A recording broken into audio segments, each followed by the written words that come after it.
Right, hello everyone. Tonight we're playing a little game that I've been working on, in which actually this is the second version, as the previous version was a little light on a lot of rules. I'll basically be kind of explaining, because I actually have like an entire rules document at this point.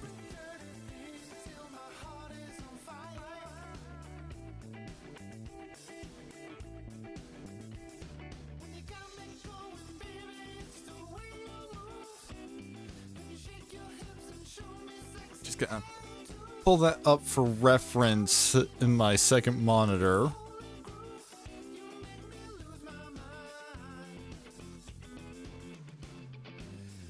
So to start the game, we've got to shuffle these two decks. This right here is what essentially this game's equivalent of a creature token, as seen in Magic the Gathering. Really, as you might see later, a morph token. You know, a card to cover up another card to indicate that an effect has happened. Alright, so basically the way the game starts is that we grab the first character off the deck and kind of toss them onto the table, and here we have Kruz with his new art, thanks to new Age of Wonders 4 Dragon Dawn. I can already see where I might want to make one small adjustment. Actually, yeah, that's a little bit better. The background affects the lighting. So instead of doing this in a cathedral, we're doing it on a random street.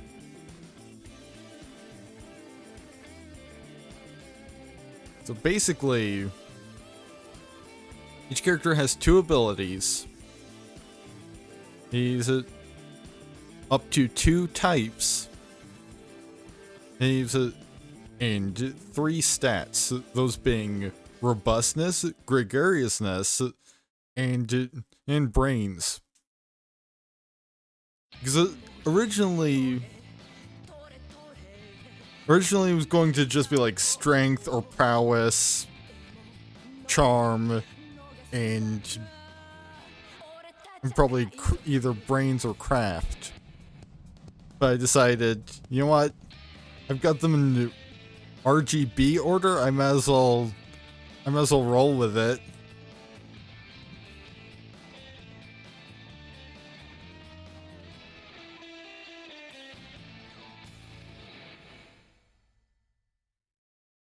So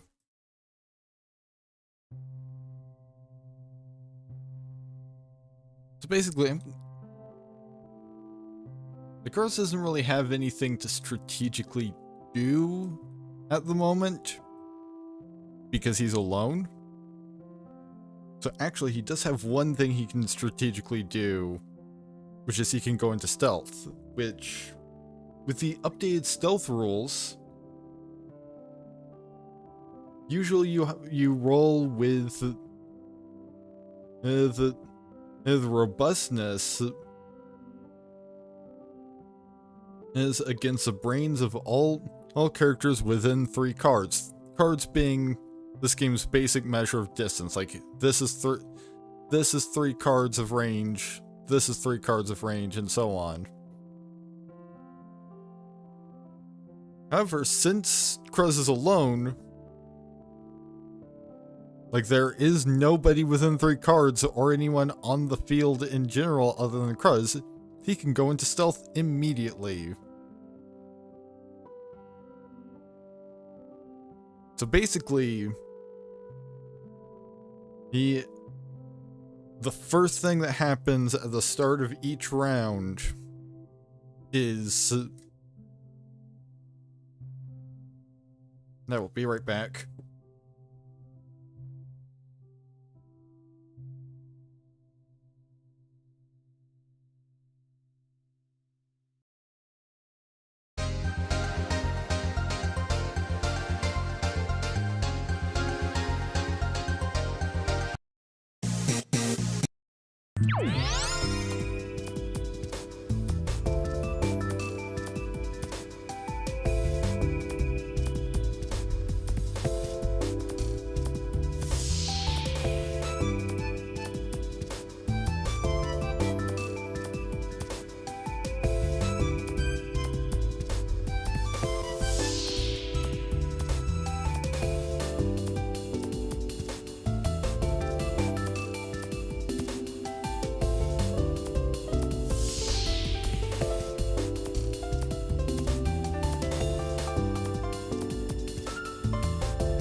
Alright, I thought there was something I needed to go do, but apparently not.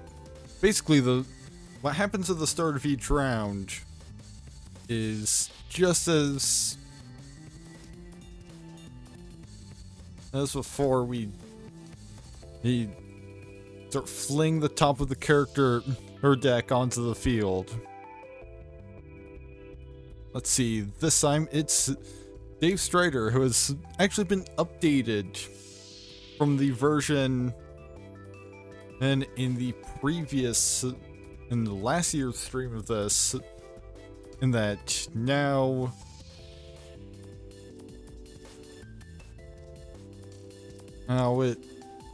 he is no longer God tier by default. In fact, God tier is an upgrade that applies to Dave, Dirk, and Vriska. We'll see more stuff about upgrades later.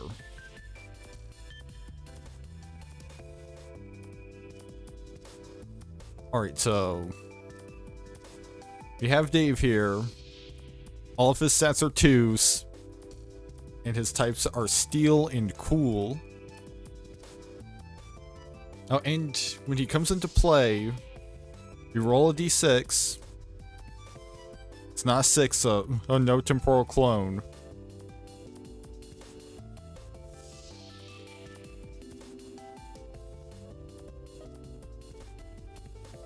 So now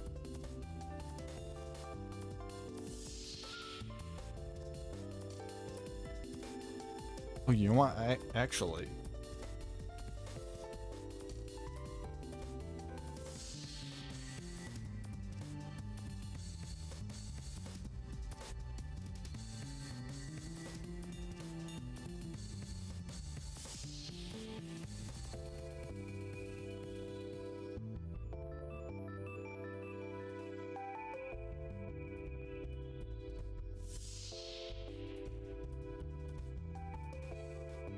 Dave does not know Cruz is there.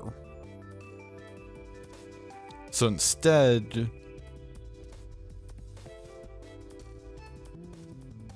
fact, actually, turn order goes in the order in which characters entered the battlefield.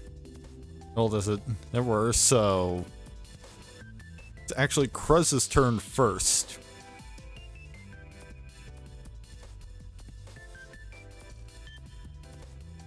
Cruz is going to make a ranged attack from a distance of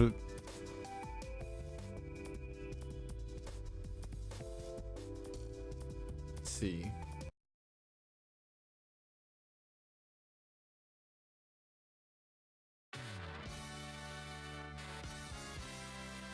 Free distance ranged attack, so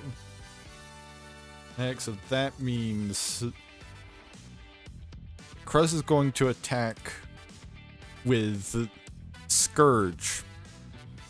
Basically, when a character attacks, they choose one of their. They have two different types because some characters do have only one type. So Cruz is going to attack with Scourge.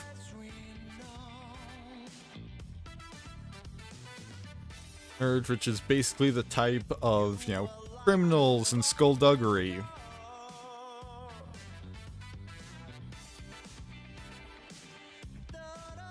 Scourge is...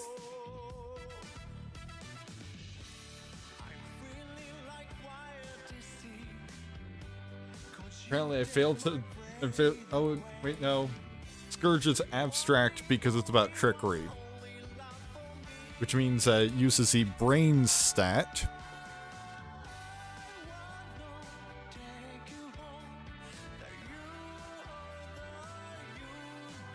So that's 3 from brains.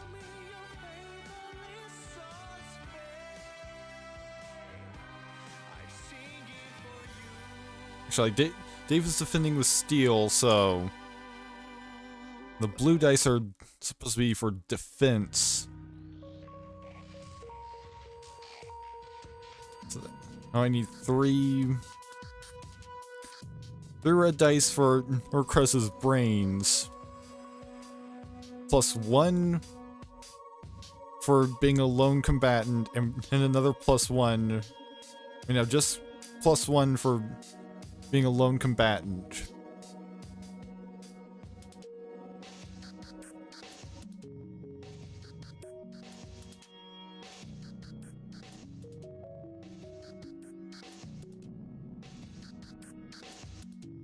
Because this is a surprise attack, Dave gets half of his normal defense dice.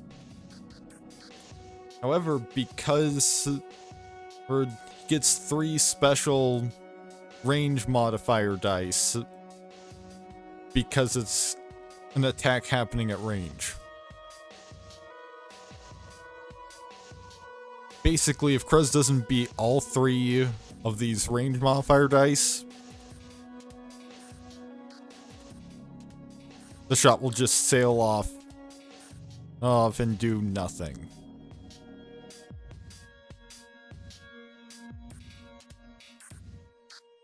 So basically, the way this works is it kind of works like Risk. Like you take the dice and then you pair them up.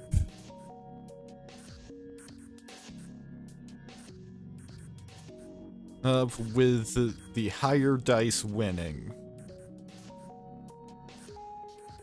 So unfortunately,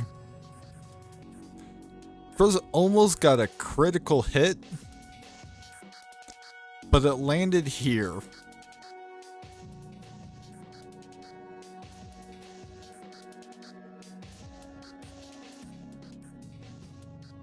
And now Dave has been alerted to Cruz's presence.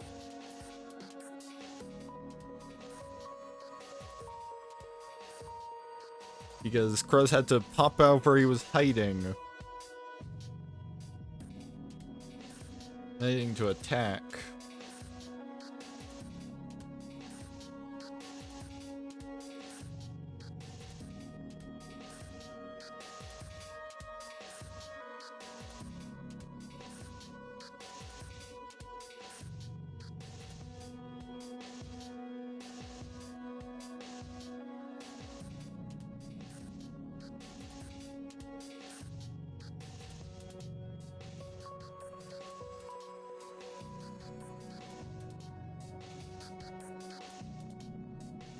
Having to make adjustments to the hide rolls because I realized that Cruz could potentially do something very broke.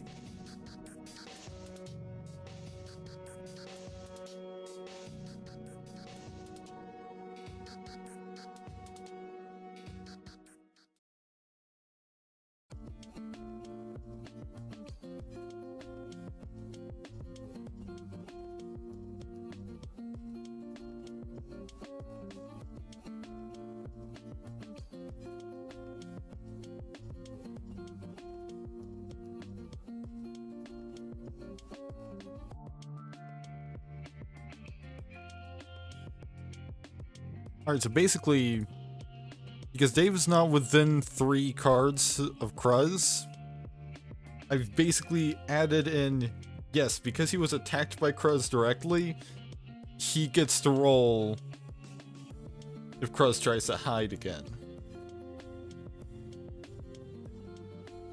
So Cruz has to roll robustness of 2 versus Dave's brains of 2. Cruz also gets an additional +1.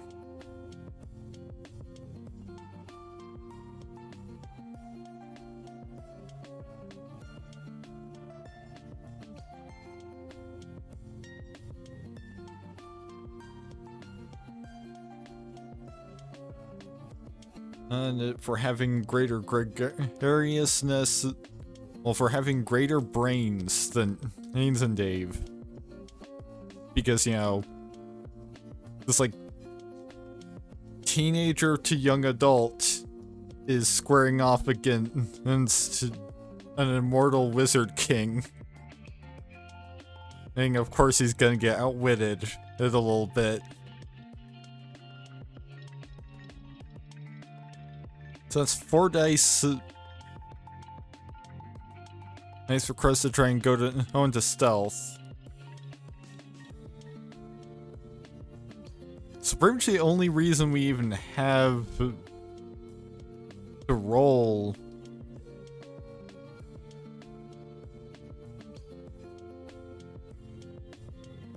is because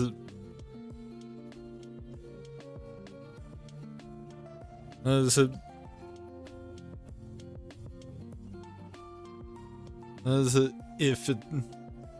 if Dave succeeds at all, he gets a bonus. He gets an additional die when he actually takes the seek action, and on his turn.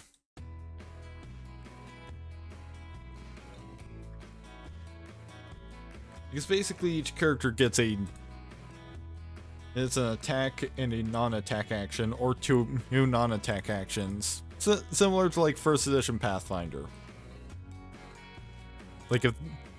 But basically if there's no one to attack, you always get a non-attack action. Otherwise, you always attack.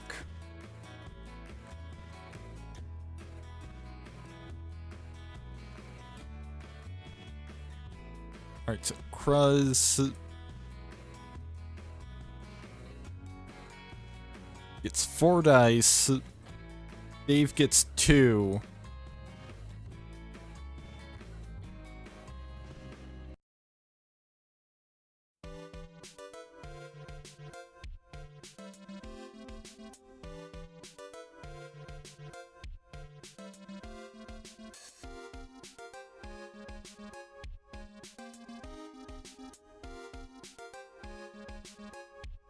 So Dave does get 2 successes, so he gets +2 to seek Cruz on his turn.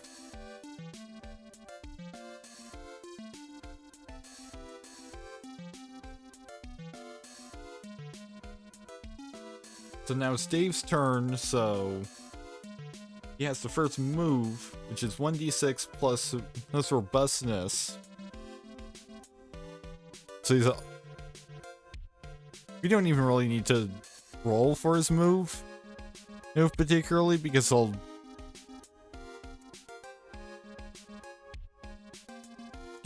allow diagonals. At least once per movement. Yeah. He's able to move right up next to Cruz.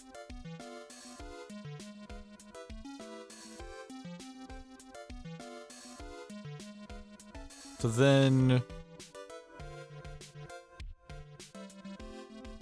Dave gets to take the seek action.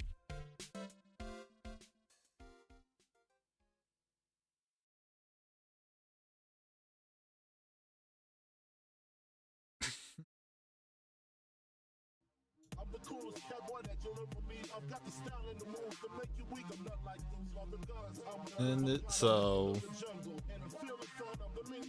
versus target's brains, use to find hidden characters. Hidden characters get +1 and for each card away they are.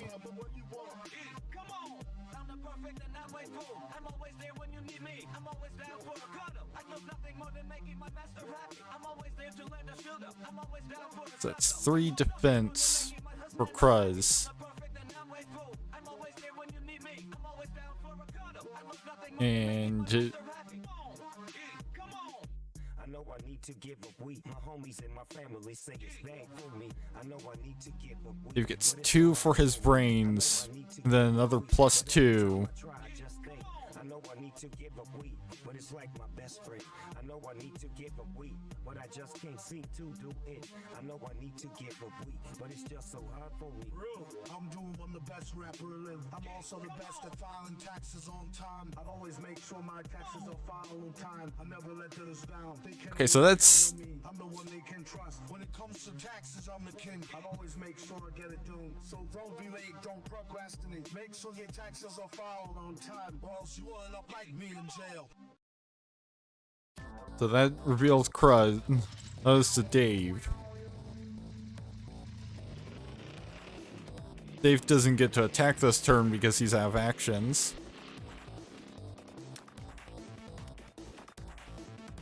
And we have our first event that does absolutely nothing. Because there's nobody in the discard pile.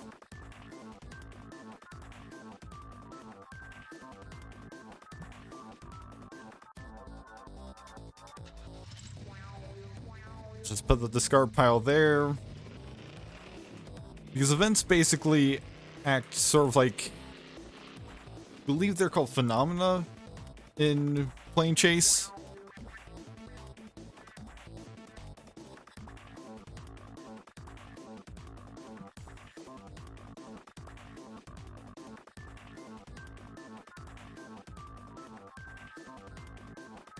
Alright, so Cruz... So it's now Cruz's turn. So Cruz is going to try to move away.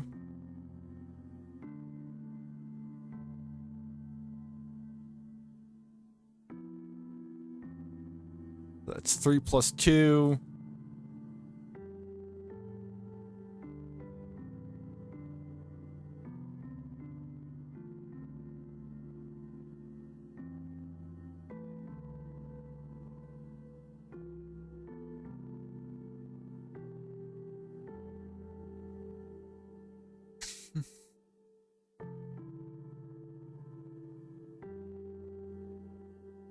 However, because he moved away, he can't take the stealth action because he has to attack. Because he has somebody that he can attack.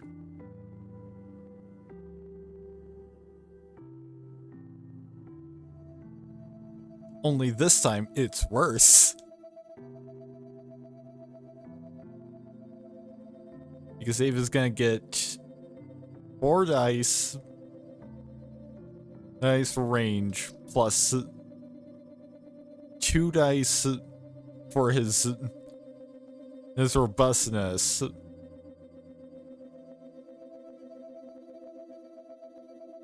Meanwhile, Cruz gets 3 dice for his Scourge.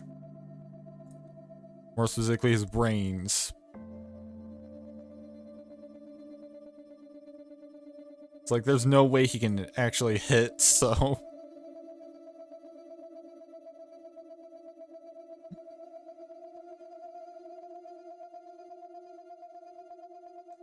Yeah, it's not possible for him to hit.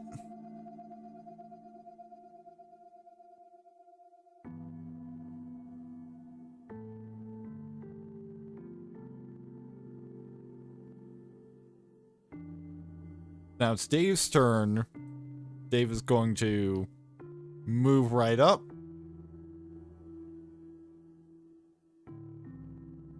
And...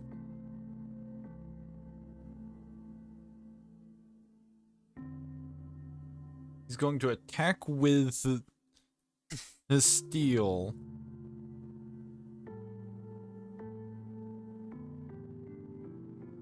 And Cruz is going to defend with the wind. So basically, like one thing that I haven't fully planned out in advance is having type advantages akin to like Pokemon. Like that's part of the idea behind the typing system. So I'm gonna say wind gets the advantage over steel. because you can't cut through air. Like, you accomplish nothing if all you hit is air. That gives Kruz an additional one die in defense.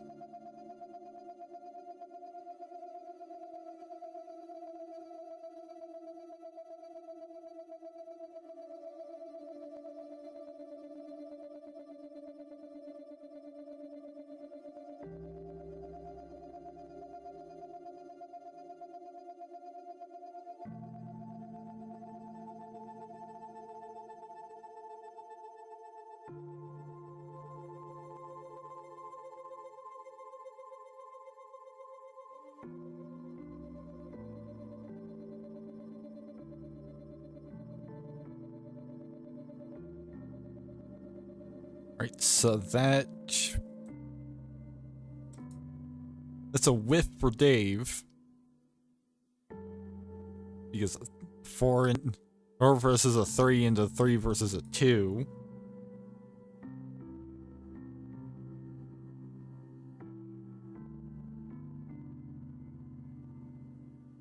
But now we have Marshall, who is mysterious. The opponents get -1 die on their first attack against him, and a Dreamlander, so he's immune to anything of the Dream type, which he is a Dream type himself.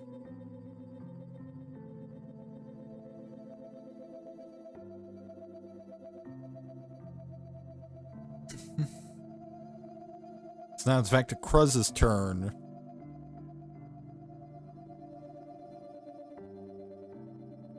Kruz gets a move 5. 5 cards away. Yeah, I think I might make an on-the-fly adjustment. Do the hiding and always attack rules again. So I'm going to say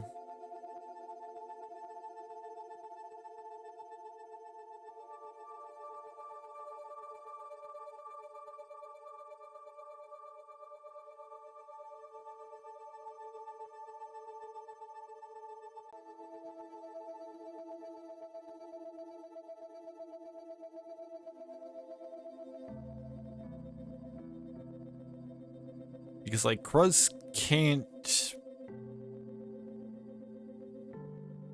shoot far enough to hit Dave or Marshall.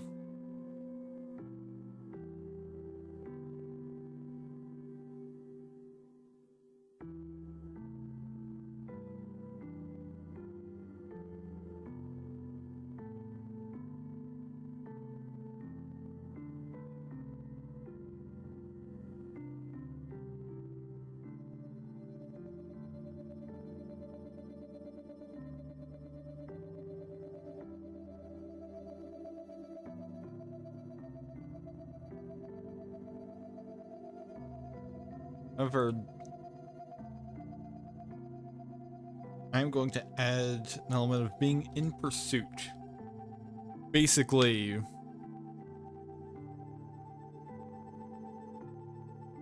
if a character was adjacent right before you moved there, in pursuit. If an opponent was adjacent to you before you moved there, in pursuit. Like, basically they're actively tracking your movements. That makes it easier for them to detect you, because you, when you try to hide, so that they still get to roll if you're out of their range.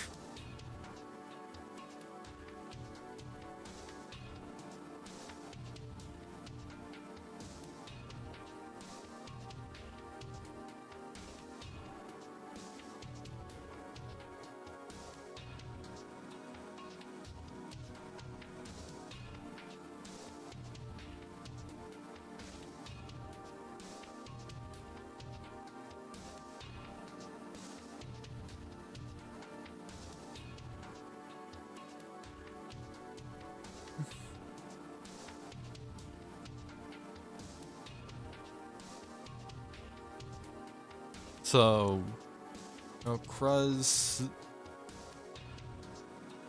still gets 4 more dice.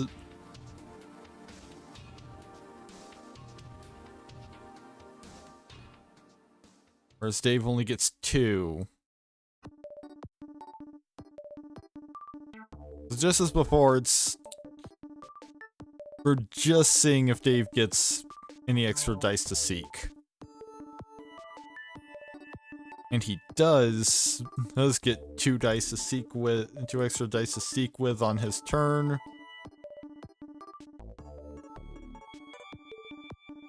The Cruz is currently hidden.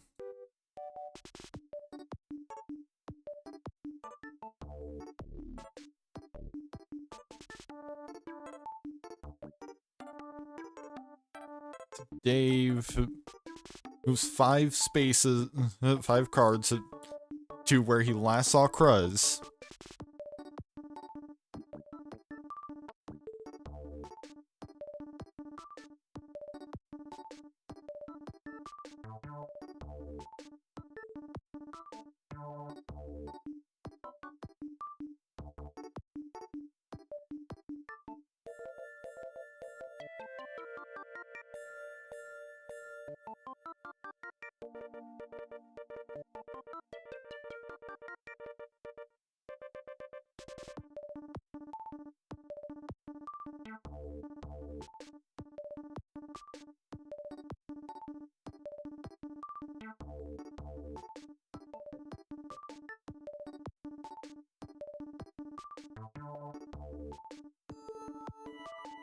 Yeah, I think this is one way that I've been handling it differently than Risk.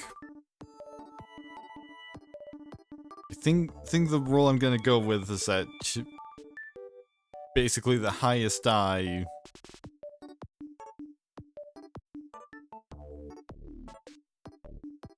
like basically for hiding it has to be all dice defeated.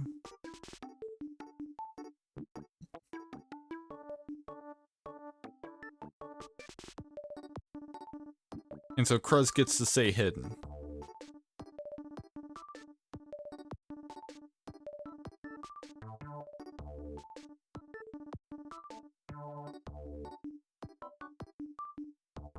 So now Marshall is just kind of over here on his own. So he's gonna...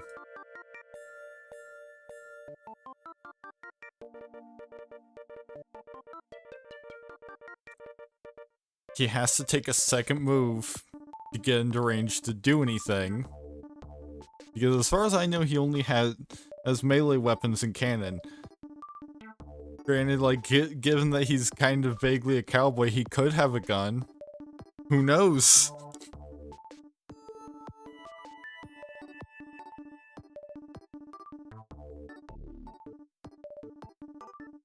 Which, I mean, guns aren't really, like, a dream thing unless they're a dream gun. New character. It's Van. He has a god complex, which means that if an attack inflates his ego, he gets +1, and he gets +1 die for each adjacent ally. And his types are Scourge and Digital. And I'm gonna say Digital is ranged, and perhaps even has the special capability of having like a ranged bonus.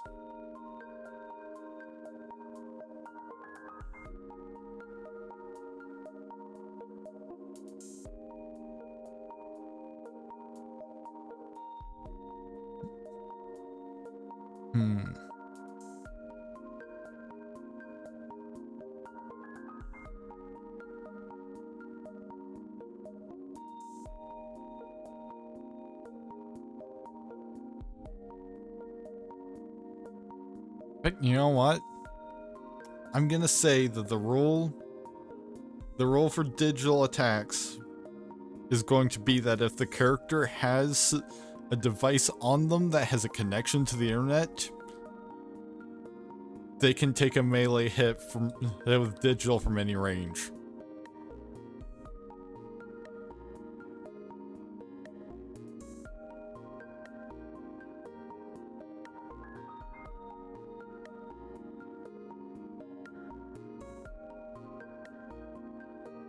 However, I'm gonna say that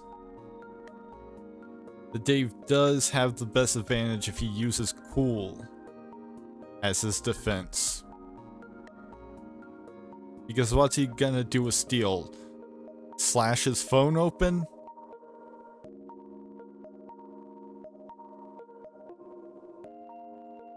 In fact, I'm gonna say like type choices are both narrative and strategic. To keep things interesting.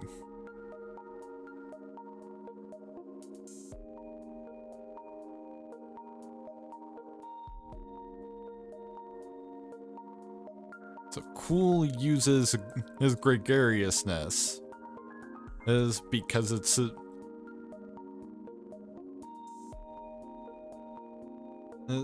emotional or chance and it's type. Because there's three different groups of types. There's physical, which use robustness. There's energy / abstract, which uses brains. There's emotional / chance, which uses gregariousness. Two gregariousness versus 3 brains. Dave is guaranteed taking at least 2 damage. In fact, he's taking 3 damage.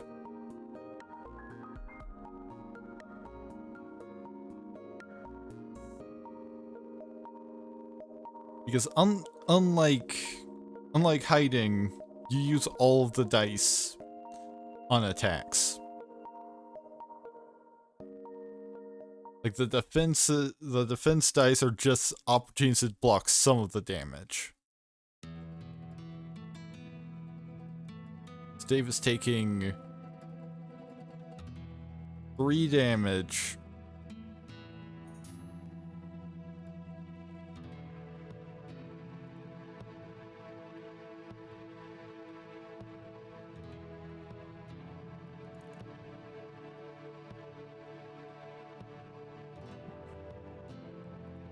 As his iPhone gets hacked.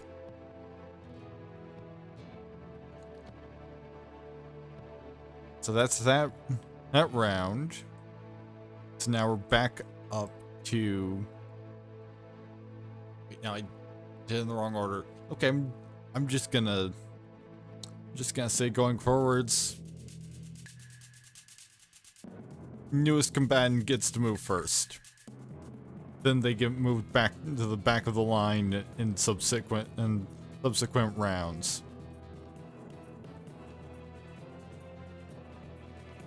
Kruz is successfully slinking away.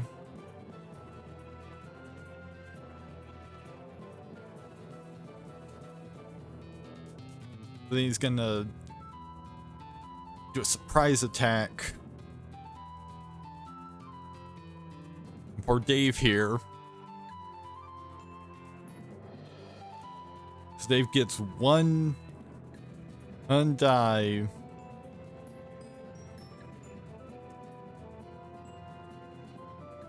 Because due to being a surprise attack, he loses half of his defense dice. Like he's just dead.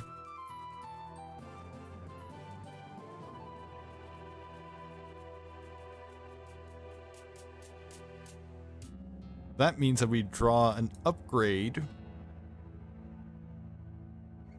Unfortunately, is not one that Kruz can use, as it applies to wealth characters.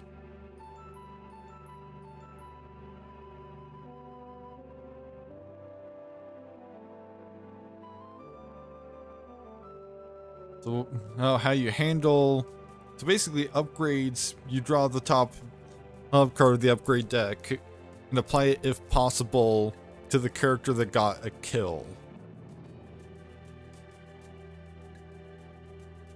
So you shuffle. If it's not applicable, then you shuffle it back in.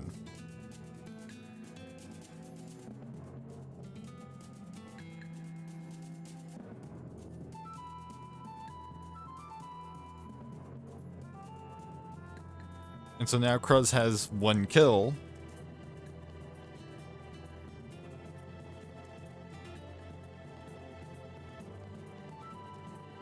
Then Marshall is going to seize the opportunity, come in and take a swing.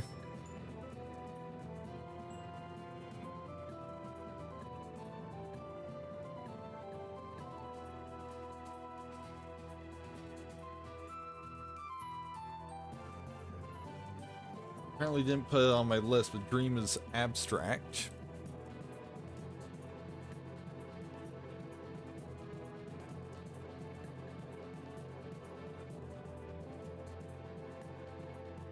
Two versus 3.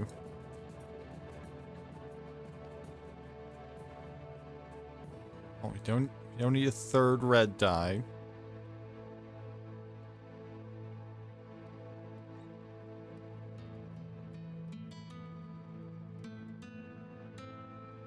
Cruz is taking 1 damage.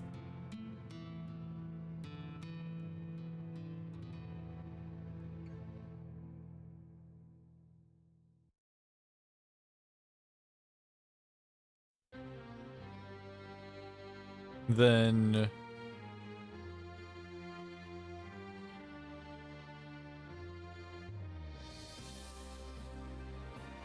tragic accident happens. Kill 1 character or currently in play. Kill a random character currently in play.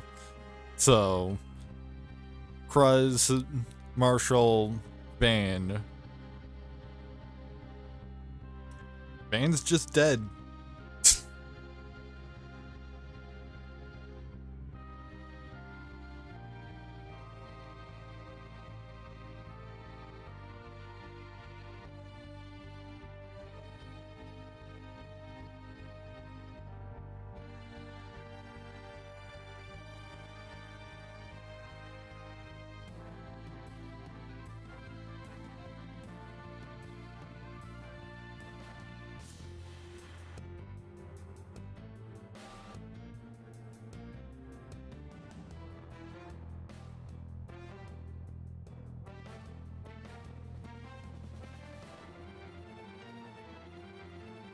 Alright, so Cruz is going to use wind to attack Marshall.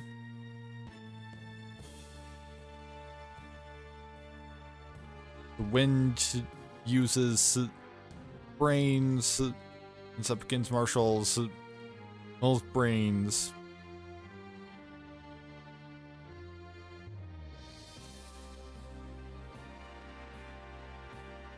Marshall got a pair of 2s. And Cruz got 3 5s, so Marshall's taking 3 damage.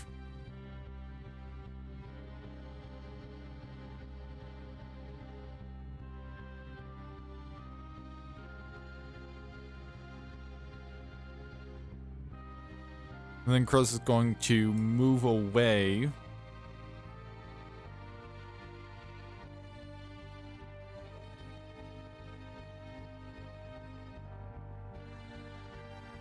All the way over to here.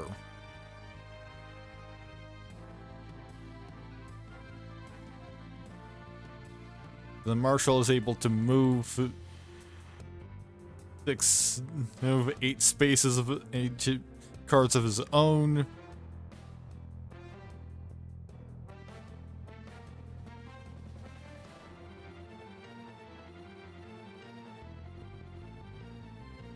Three versus 2. Go again. Only this time 2 is the attack. And Cruz takes no damage.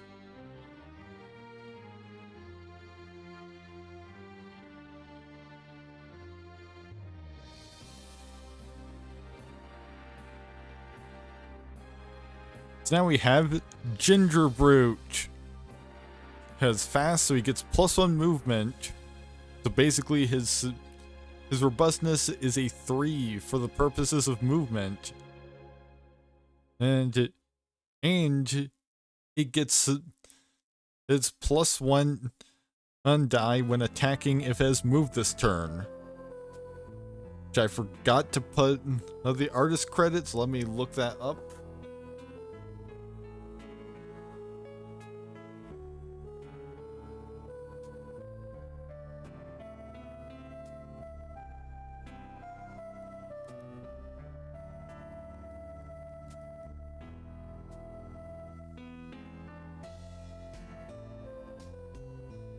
Proper artist credit is Vincent Prose.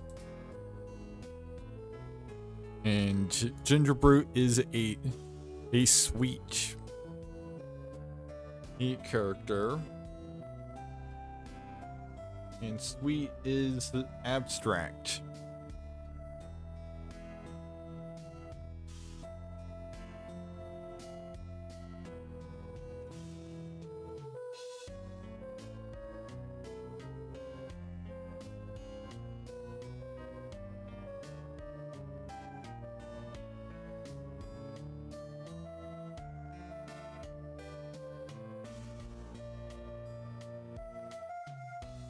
That's 7.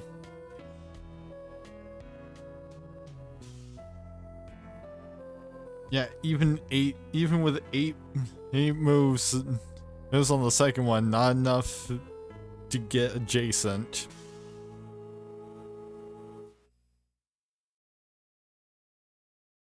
Alright, so Cruz is gonna make another attack with wind.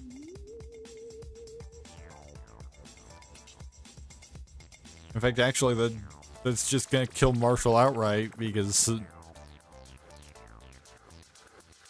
Marshall can't defend against more than against enough of wind. Marshall is dead.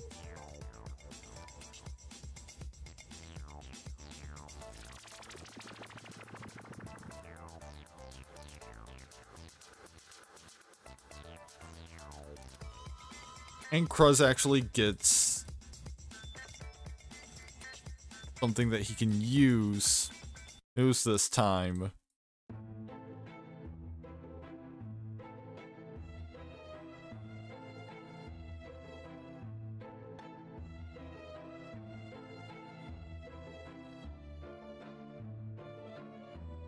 Basically, Cruz now has a +1 die when using Scourge. Urge, as he got an upgrade for his Scourge type abilities.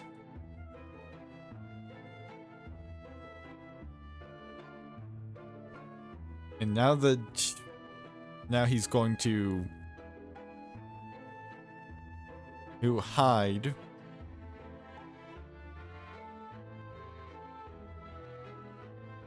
Marshall is dead, so we move on to Ginger Brute.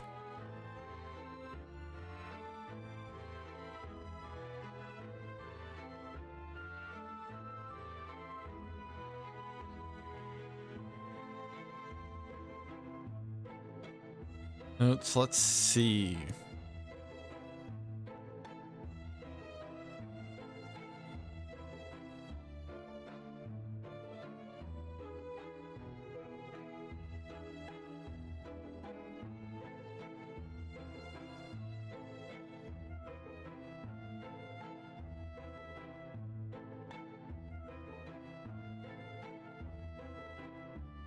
I'm gonna say the Ginger Brute has to make the seek action.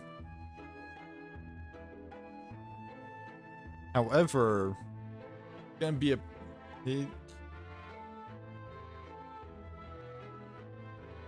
Ginger Brute just spends the entire turn seeking, hitting a target, and accomplishes nothing. Because Ginger Brute is kinda stupid. Alright, so entering the fray now, we have the Assassin. And who is a pure Scourge character with Sneak Attacker, +1 when attacking from a hidden position. So +1 on sneak attacks. And Fast Sneak, +1 movement when hidden. Well, Fast Sneak.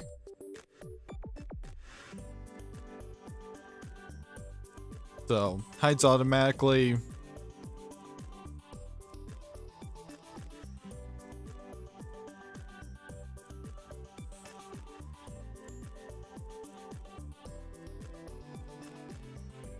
He moves to there.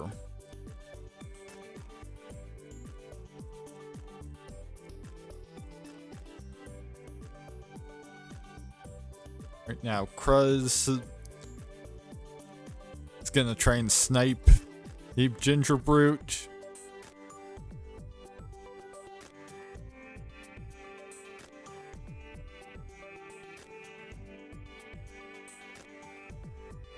I'm gonna say that it basically has no... That basically makes no difference if this is a sneak attack. Because Ginger Brute is already defending with a 1.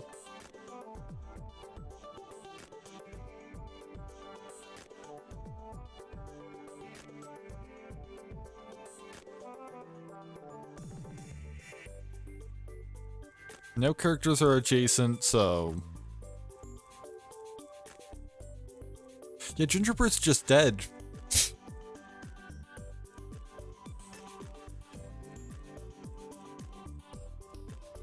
Because this is 5 dice against 1.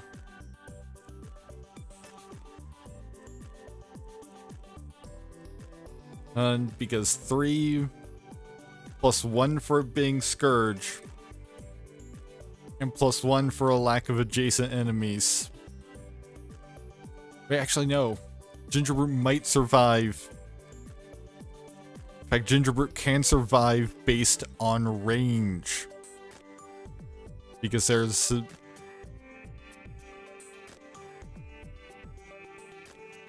range because the arrow has to travel 3 cards. Which means that could fall short. Although that is a lot of 6s.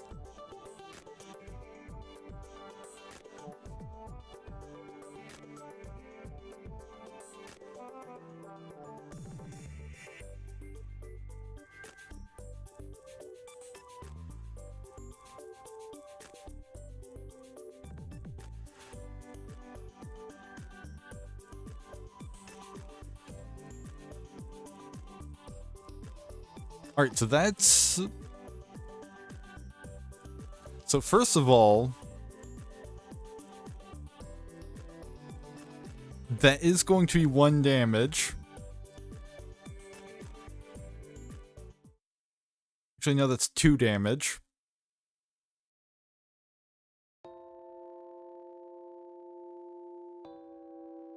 It's 2 damage on Ginger Brute and a Scourge critical.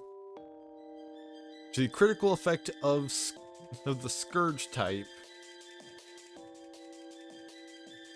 is the robbed. Lose type bonus on attacks with Wealth, Steel, Tech, and Alchemy. Alternatively, you may steal 1 non-got your upgrade, so it does nothing. Because Ginger Brute is sweet.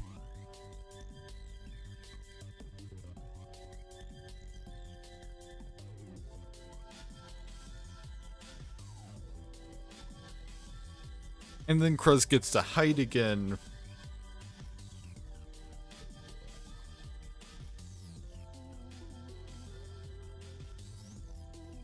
And give at most like 1 die again for Ginger Brute to roll with.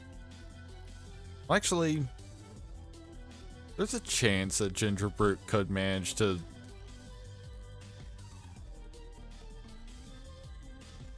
see Cruz hide.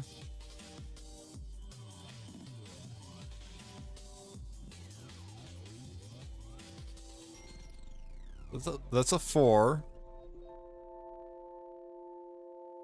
Yeah, no.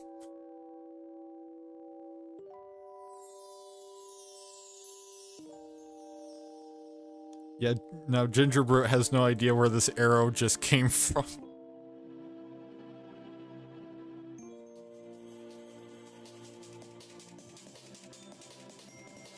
Then, so it's Gingerbread's turn. Gingerbread spins. It's actually, let's see.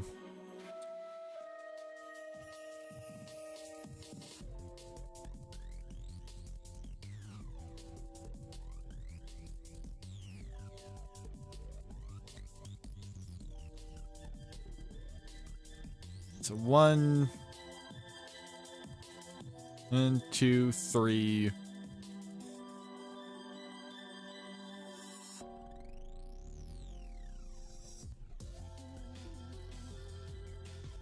Four, 5. I have 6 versus 1 die.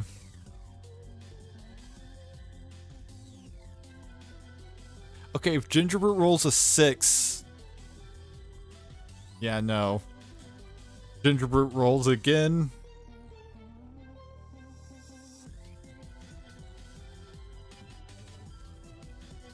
Yeah, I'm gonna have to roll 1 on both attempts to seek.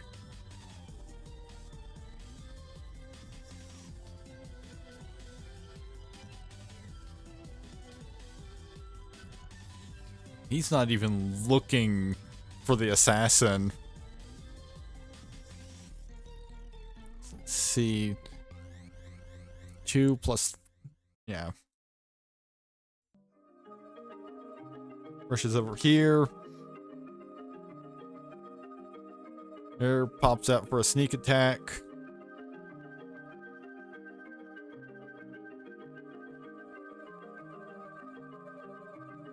That's 3 dice versus 1. And Gingerbread dies.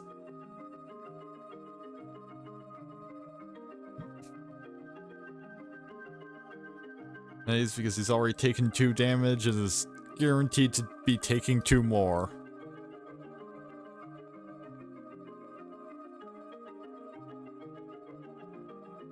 And so, upgrade card, it's paycheck again, so it gets shuffled back into the deck.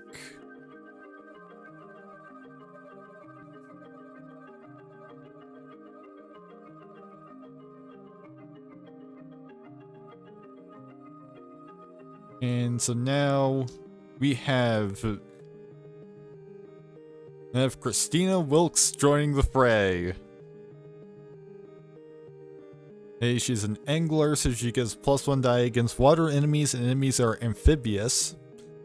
And is a genius, so she gets +1 die in defense against tech and digital. Well, +1 die to defense and attack.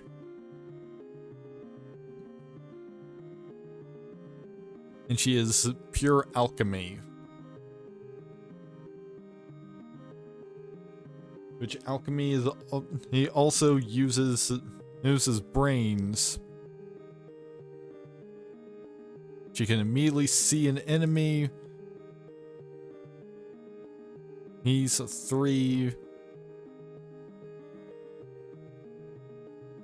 The assassin's defending with Scourge.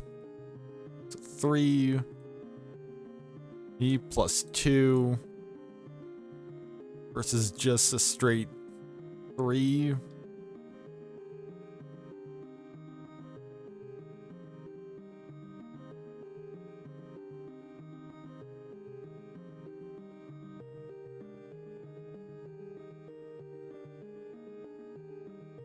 Yeah, it kind of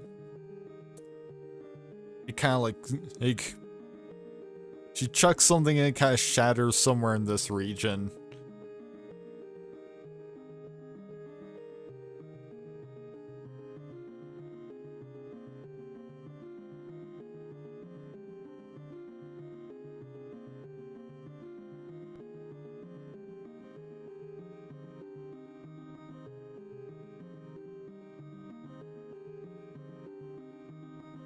I think she's gonna move to there. Alright, Kruz is going to flip back up.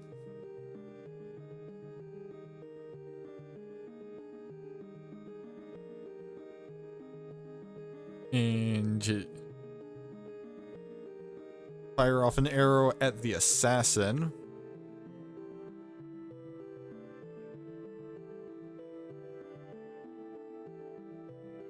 So that's going to be 5 attack dice versus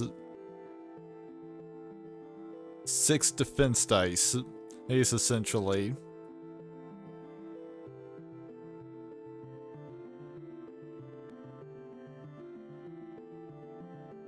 So maximum of 1 damage.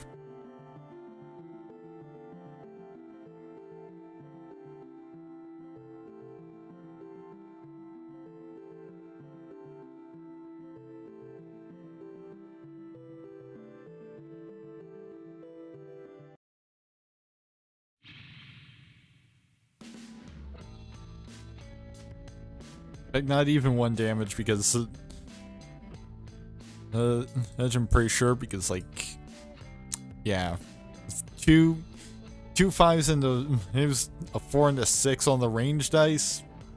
No way that hits. Just like falls. The Chris just it like slips out of Chris's hand as he's knocking the bow.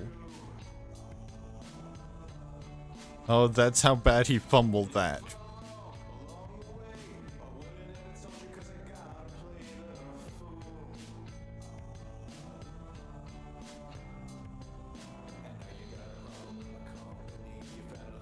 You know, since it wasn't on target, I'm gonna say, since it was so horribly on target and off target, I'm gonna say that Chris gets to hide for free.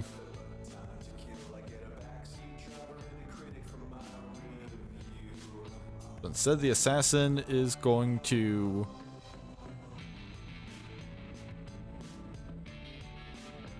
move over here and give Christina a stab. No type advantages here. There, I don't think.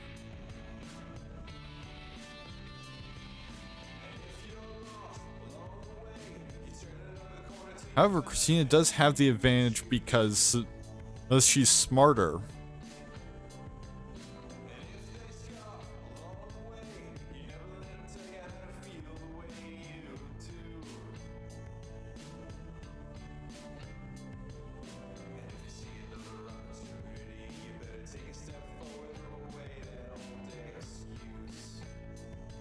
However, I'm gonna say attacker breaks ties, so she takes 2 damage and has been robbed. So she loses her alchemy type advantage for 3 turns because unless otherwise specified, all crits lasted as 1d3, 1d6 turns. Basically, she's gonna have to take 6 turns to. She's gonna have to take 3 turns to set up more alchemy stuff.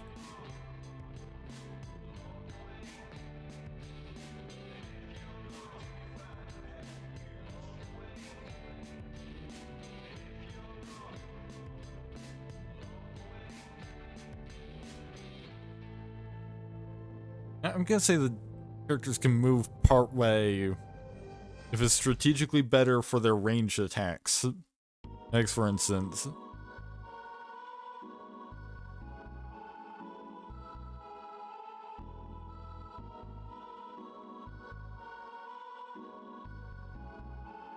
Yes, Christina does need to be within 2 new cards to actually be able to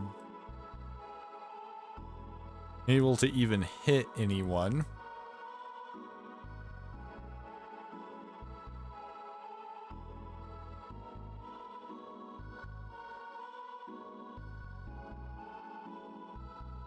And it just lands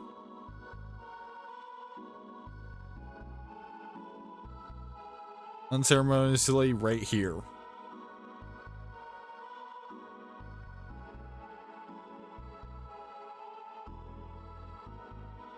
Right, new character. It's John Doss. That's the mech pilot. He's determined to win, so he gets +1 die when attacking opponents with more kills. He's a dirty fighter, so he's got +1 against it. Undie against his opponents with at least one negative stats effect. Being robbed is a negative stats effect. And he's got the steel and tech types.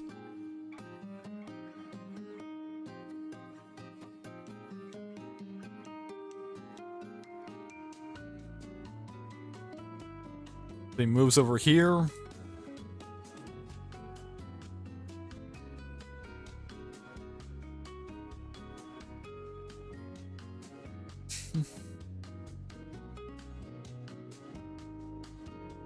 So basically, steel is going to be sort of just the raw damage of of the gargoyle, whereas tech is going to be more using the specific technical capabilities of the gargoyle.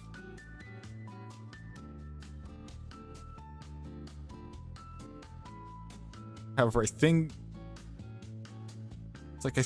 maybe it's possible that Christina just gets landed on, because this is a mech.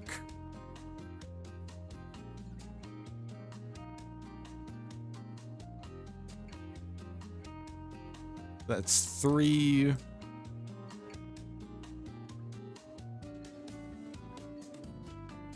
E4. So 4 for the +1 from being a dirty fighter. Actually, yeah, I'm gonna say it's defense against tech attacks and attacks that are against a tech defense. 4 versus this 3.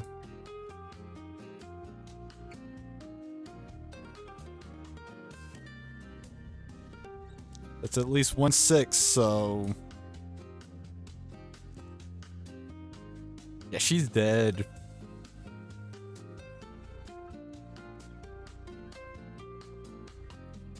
So it's 1 die successfully defended against. Actually, no. She just barely makes it through. Wait, no. Because I said attackers win and ties, that would have been enough damage to kill her if she had been on full health.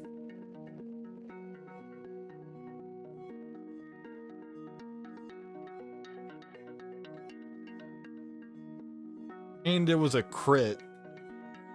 So if she had survived, she also would have gained the outmoded condition.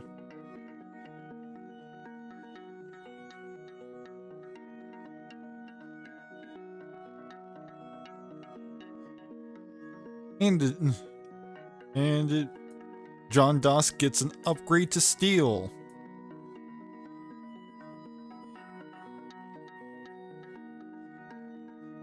John Doss just comes in, literally just lands on her. Barely even notices that she's there because he's focused on the assassin.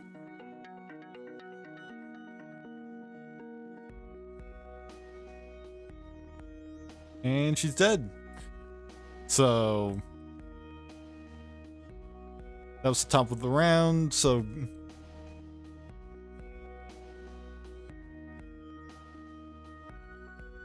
time for Cruz to move. But unfortunately,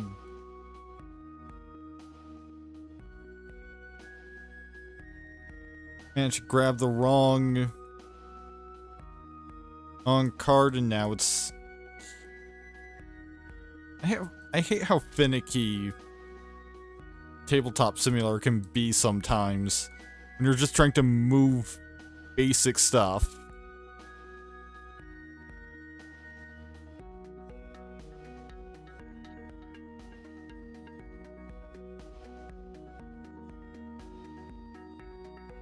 Prez is moving.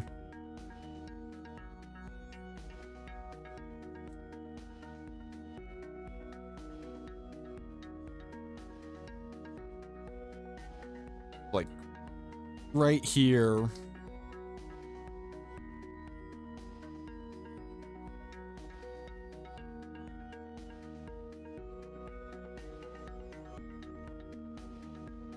And then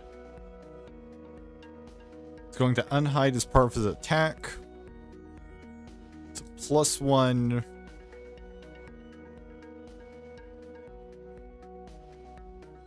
Five versus 5, essentially.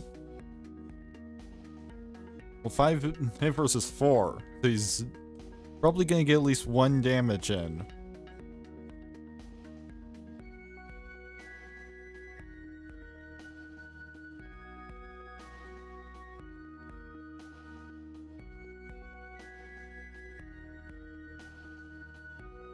However, I will be right back, so we will see the results of this when I return.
Alright, I'm back.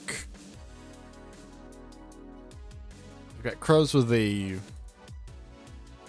5 dice versus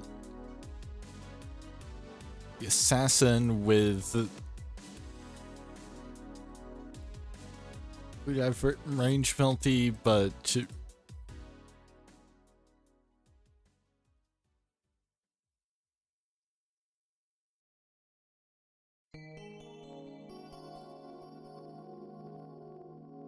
only one actual defense die.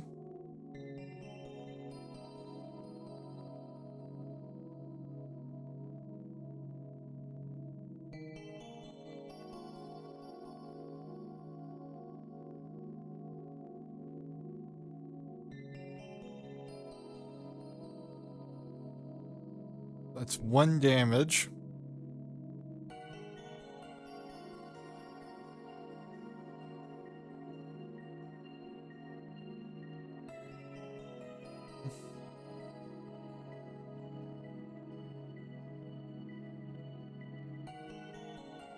You know what, actually, I'm gonna say that Scourge gets a type bonus against Scourge. That actually did not help. But no. Yeah. Yeah, still 1 damage.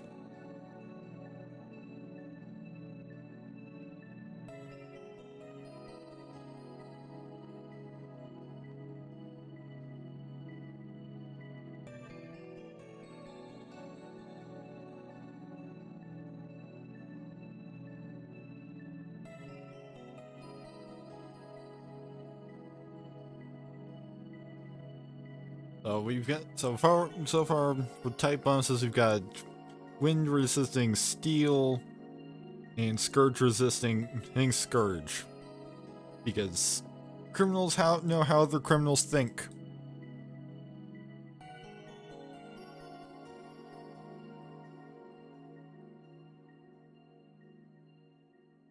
So now it's the assassin's turn. Assassin moves to here.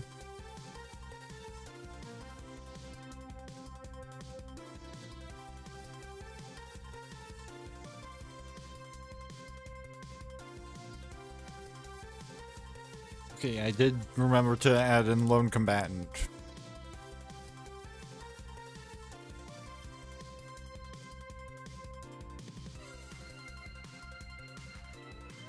Assassin.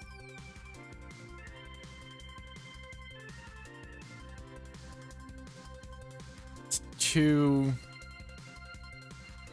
versus is 5.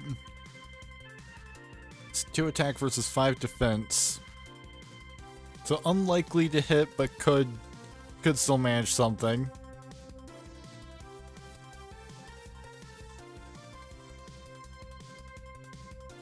Both those are decent rolls, except then Crow's got a 6.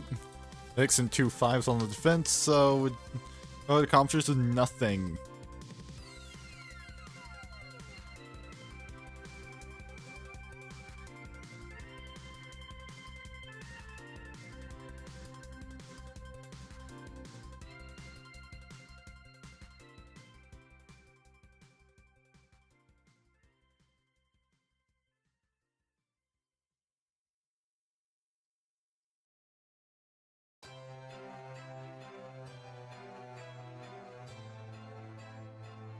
John Doss moves over here and slams Necruz with the gargoyle.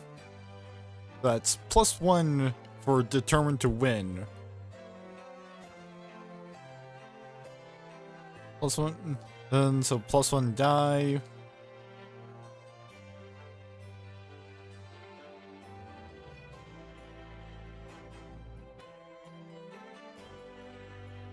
And Cruz is going to defend with wind, so... Oh, that is +1 defense, essentially canceling out.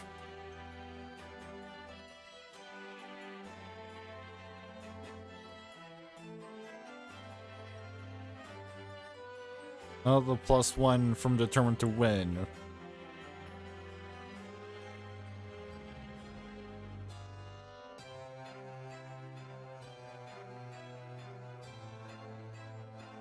So hold on, +1. They actually.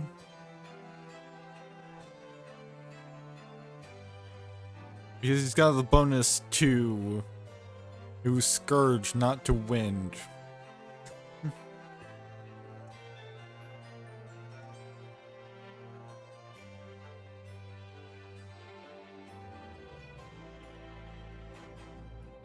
That's a couple 6s, so it would be a pretty good defense.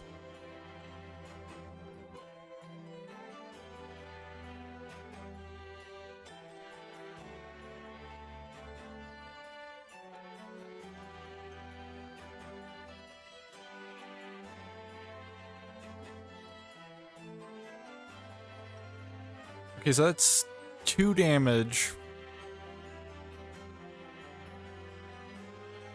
Yeah, 3 damage. And outmoded. Except Cruz is dead.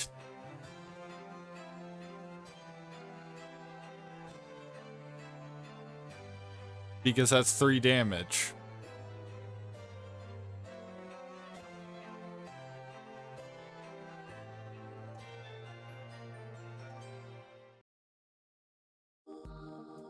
Cruz's boost nose here gets shuffled back in, and Cruz is added to the discard pile.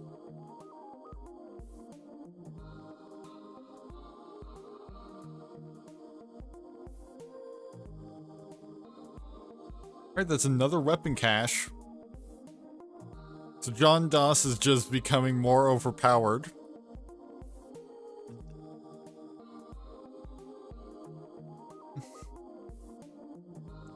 Also, I'm kind of wondering if the upgrade mechanic might have been a mistake.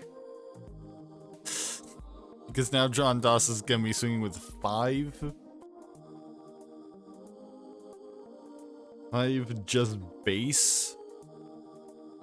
Ace with his steel.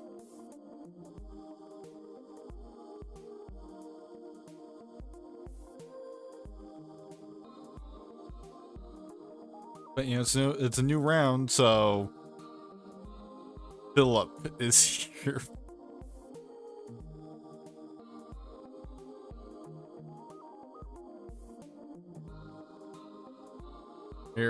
So Philip is a pure wealth character. He gets +1 against non-wealth enemies and -1 die against attacks that inflate his ego because he's self-indulgent enough to talk to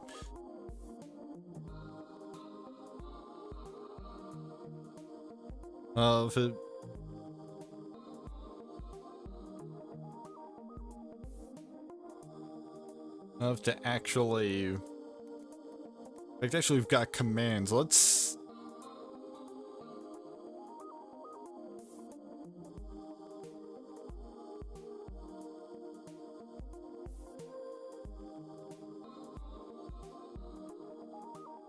it's been a while since I looked at this command, so let's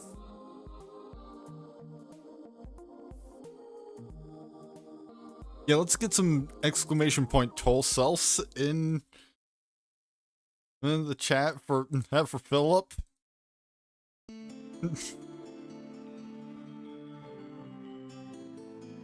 Alright, so Philip comes in.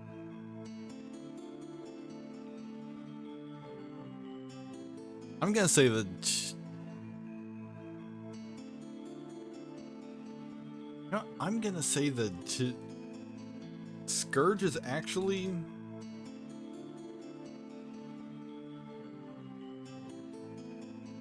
vulnerable to wealth.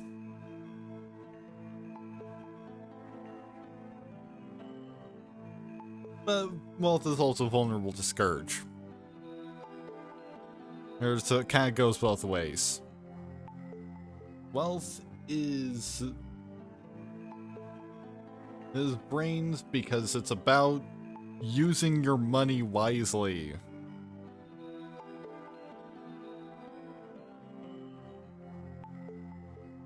However, Philip has ones in all of his stats because he's just some guy. He's rich, but that's about all he has going for him.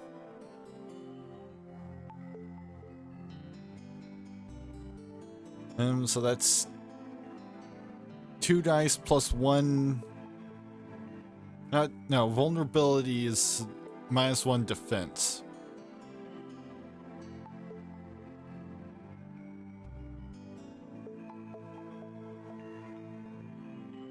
And so the assassin gets only 1 die of defense.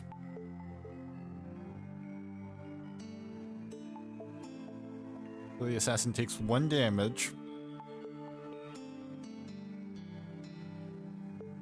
So this is more of a attack on his will to fight. Actually,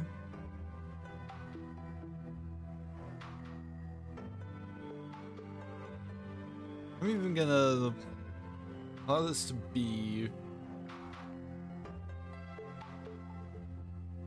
me, Philip, being able to use the ally action, which uses gregariousness. Just roll versus target's brains. Requires at least 1 mutual opponent. On success, alliance lasts for 1 round for each success. Add 1 die for each of the following. Their true target has less health than the initiator. Initiator has an advantage over a mutual opponent. And initiator has more kills than target.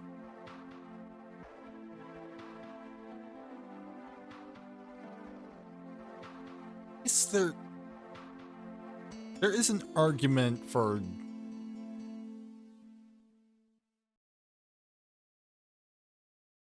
you know what?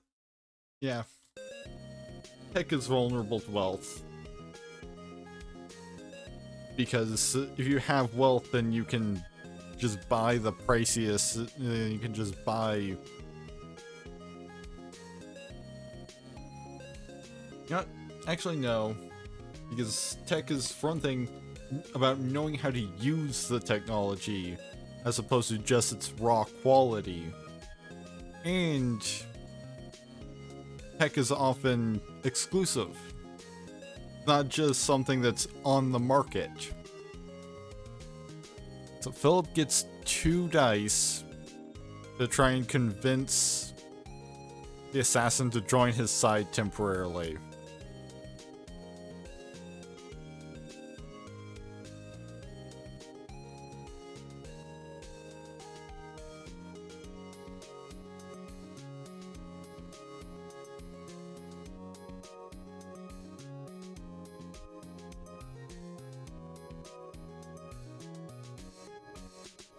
The assassin agrees to a 1-round alliance.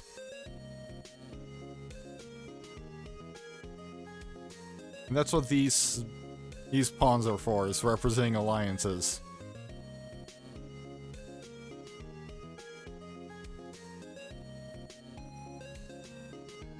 Now it's the assassin's turn.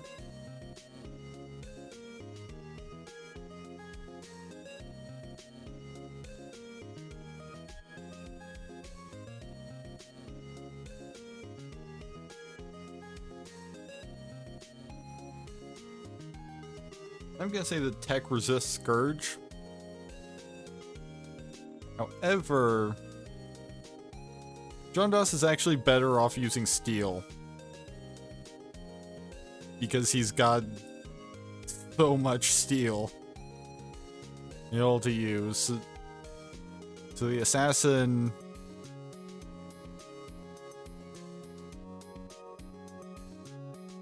then gets 2 dice.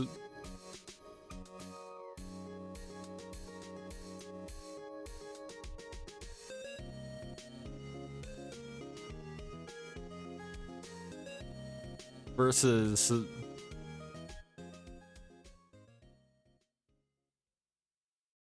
5 defense for John Doss.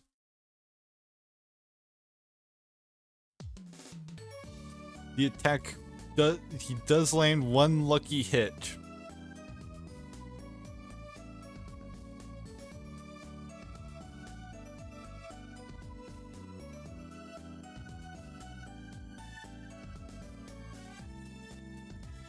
It's time for John Doss to swing back. And then he manages to run.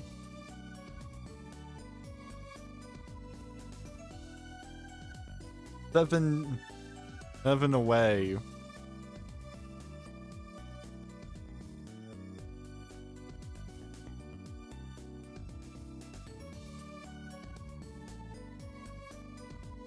I'm gonna say it's really more of a truce that the assassin and Philip have.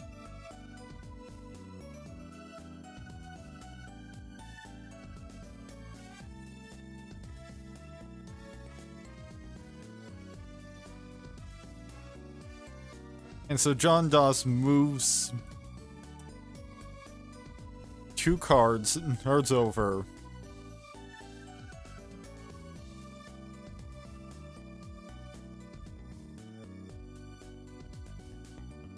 Philip has 1 die of defense.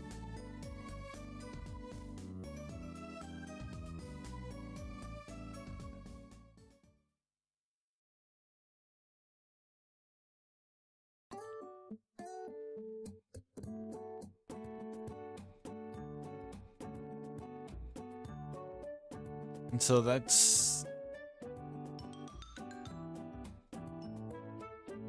Actually, no, he's got 2 because it's a wealth enemy. It's a non-wealth enemy. But, you know, he's taking 3. So he's taking a minimum of 3, so the deciding factor here is is he just dead?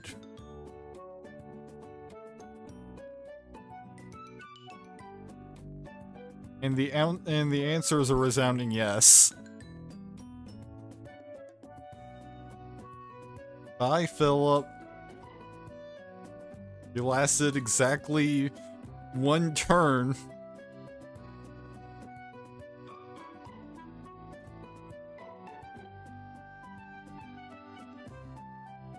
Right, Mystic Fan is pretty much only usable by Kruz, so it's shuffled back in.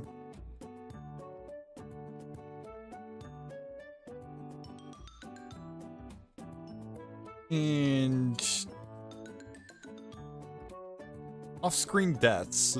Put the top 1d6 cards of the deck directly into the graveyard.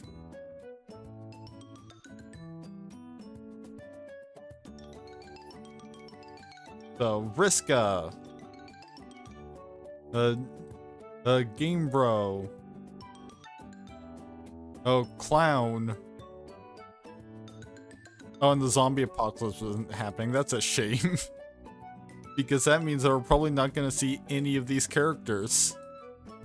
Or is it actually the the fray? But you know what? It's probably for the best of the Clown didn't make it in.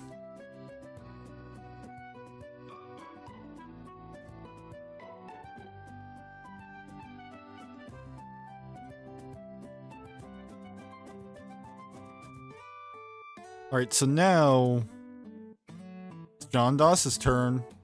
You know, it's the assassin's turn.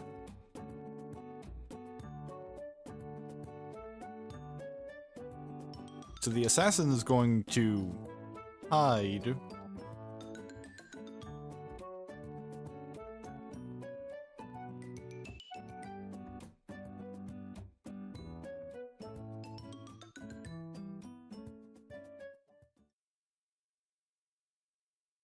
Can get a real good hit. Let's see, 3 versus 5 defense. But you know, I'm gonna say because of narrative reasons and also maybe a little bit of balancing, he has to use tech. because he's not going to see this attack coming. Well, at the very least, he's gonna... Well, I mean, he'll be at 3. Regardless.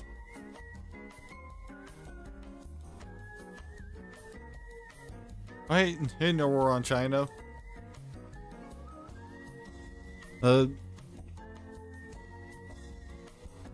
I'm just doing some stuff with a game that I made specifically to be the finale of each year. They're basically a big battle between all kinds of characters. Like, you know, we've got the assassin from Talisman, got John Doss from some One Must Fall 2098. 8 streams I did a while back.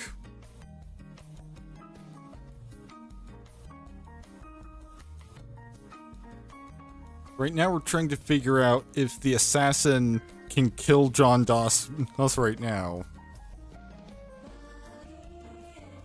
Actually, can't, because he has to take too many actions, because the character gets one non-attack action and one attack action that can be turned into a non-attack action if they're far enough, if they're too far from an enemy to attack. Basically, I think what the assassin is gonna do is he's gonna lie in wait. Because he knows John Doss is coming for him.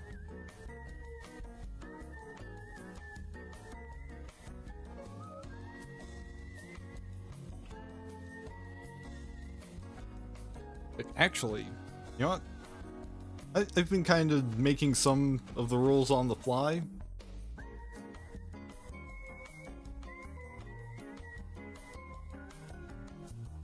I'm actually gonna make lie in wait an action.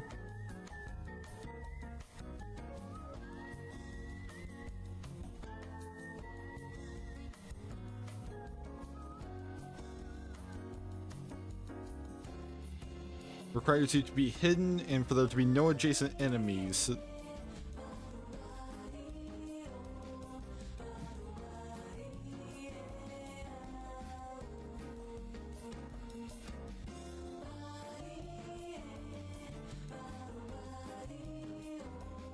And it basically lets you attack when an enemy moves adjacent. However, John Doss does need to use the seek action to actually see where the assassin is now.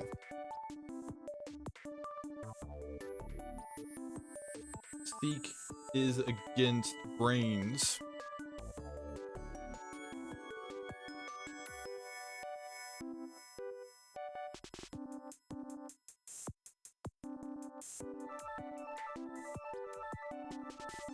The assassin has a brains of 2.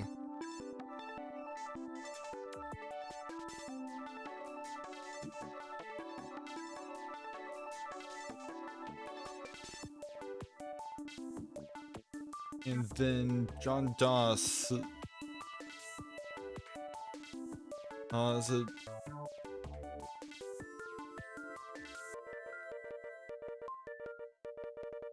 also rolls with brains. However, he is up against 4 dice, an additional 4 dice of defense because of distance.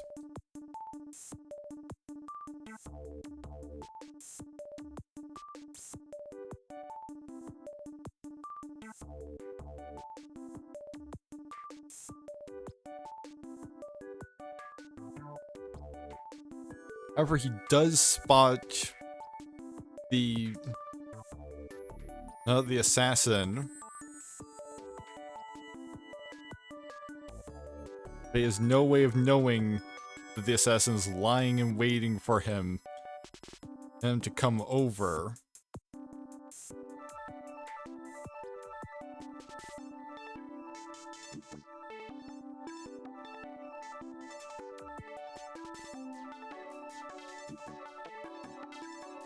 So, unfortunately, he didn't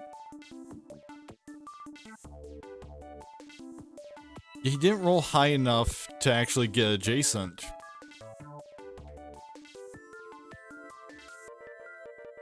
And I don't think.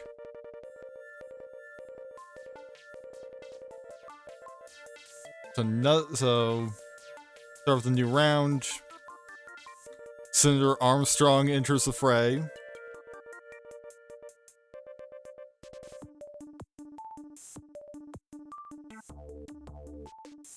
The only character he can see right away is John Doss. If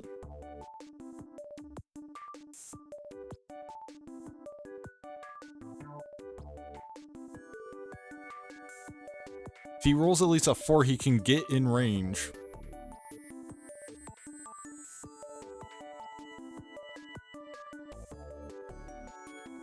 However, he does not get enough movement. And I'm gonna say that lying in wait...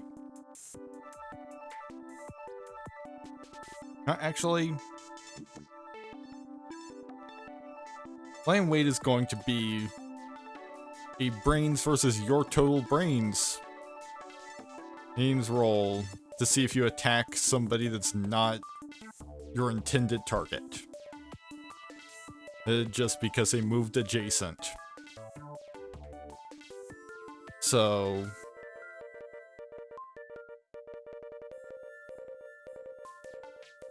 Oh, that is... I'm gonna say that's a success. And not just immediately lashing out at somebody that wasn't the intended target. So John Doss knows that the assassin is here.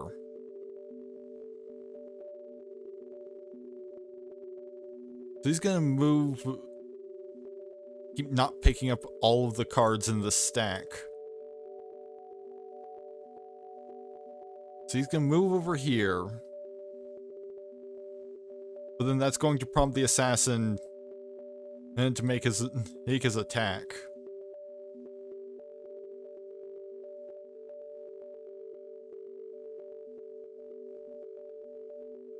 That's 2 for the Scourge type. Plus 1 for attacking from a hidden position.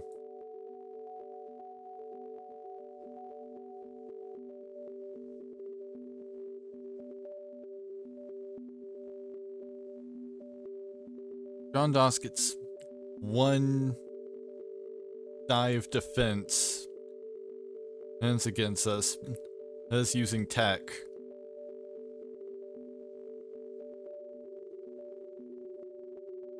Actually, he gets 2 dice of defense. And it's because tech is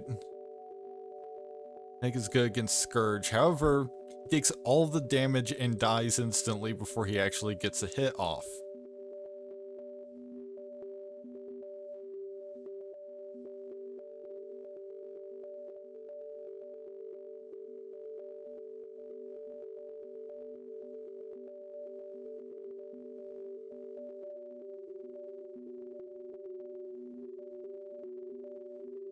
Both of those go back to the the upgrades deck.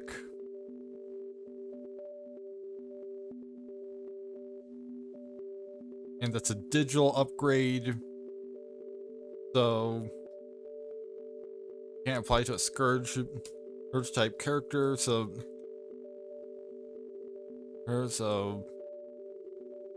the assassin gets no bonus there. Now Senator Armstrong gets +1. That's gonna be 5 versus 2.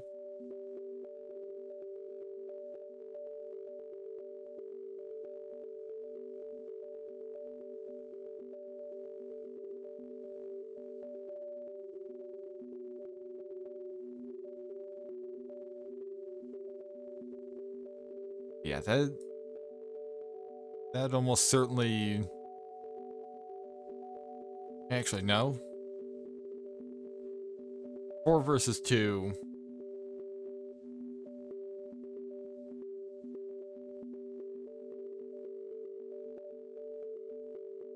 So these dice alone are enough to kill the assassin.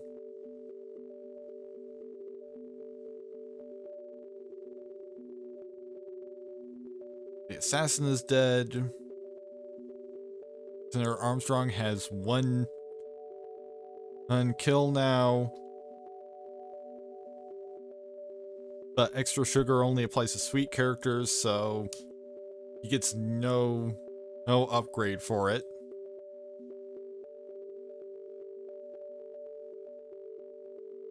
We're down to the last 10 character cards.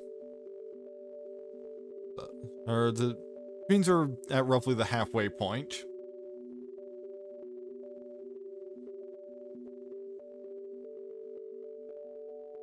So now Quentin Wilkes has entered the fray.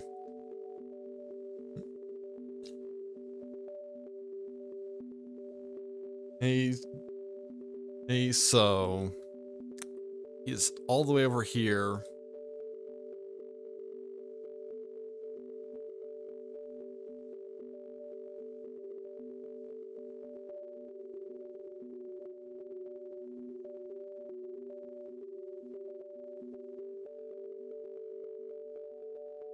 I'm gonna say that he is actually going to move he's going to move towards Senator Armstrong.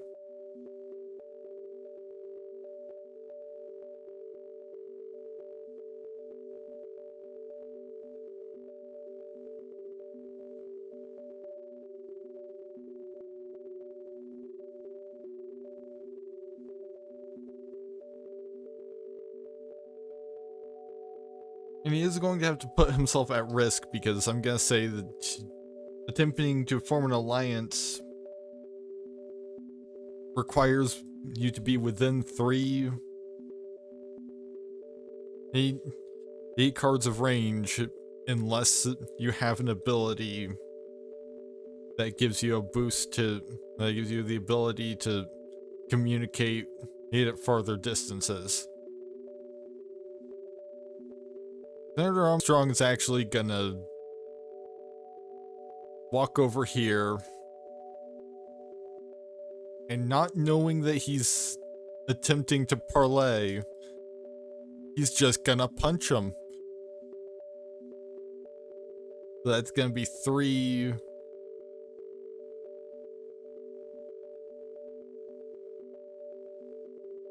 I'm gonna say the love type, which is his gregariousness. So 3.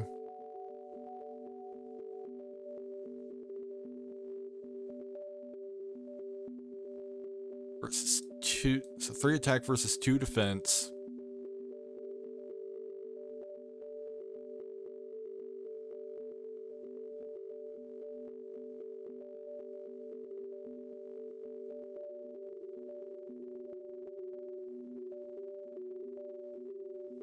I'm realizing I make a small adjustment to the critical hits roll.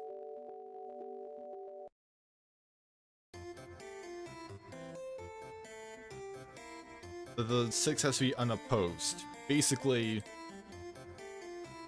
it has to be... I'm gonna say it has to at least not be up against another 6. Actually, probably even like it has to be basically an excess 6.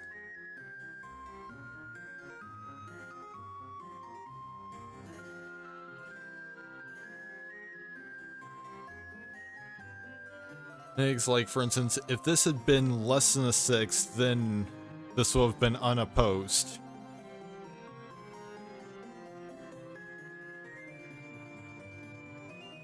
Instead, Quentin just takes 2 damage.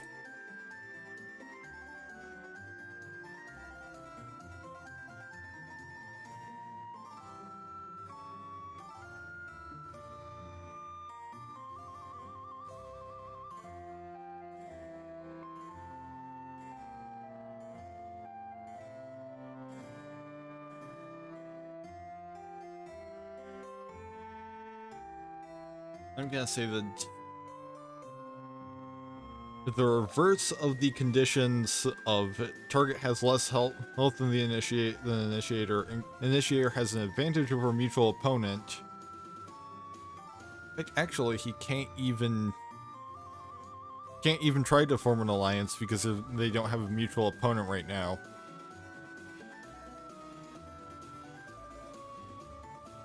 So he's just gonna swing back using magic.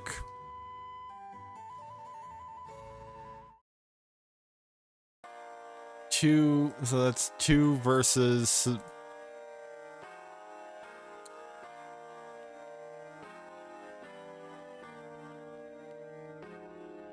I guess I tech for Exen's defense against a non-physical attack.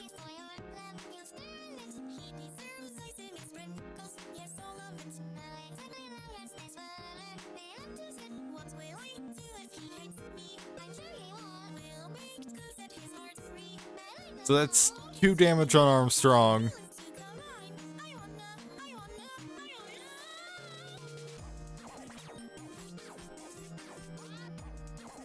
Which really, since Quentin is canonically a fraudulent psychic, and that's his magic,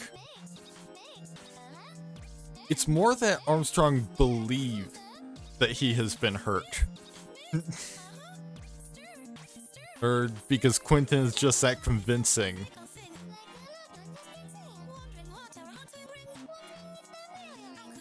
And now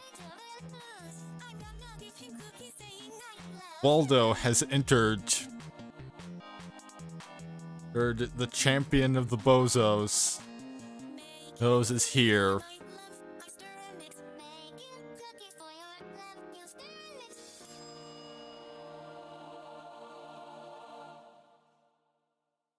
However, he's got to move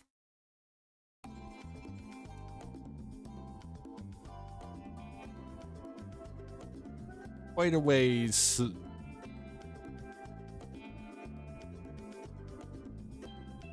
Yeah, he's not able to actually get next to anyone.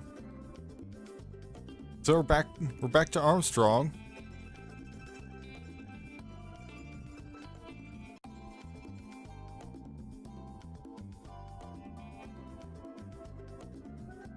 So Armstrong is going to make an attack with steel.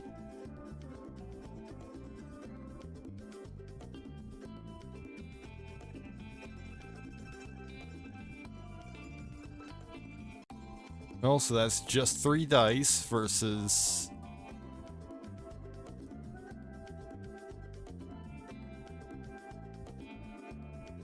two defense. And so that's...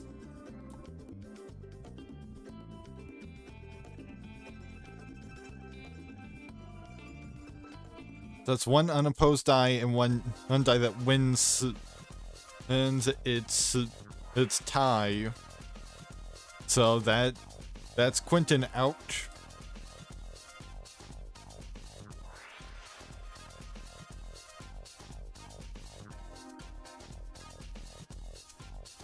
Unfortunately, extra sugar is not applicable to Armstrong. So gets shuffled back in. Armstrong gets Kaz having another kill.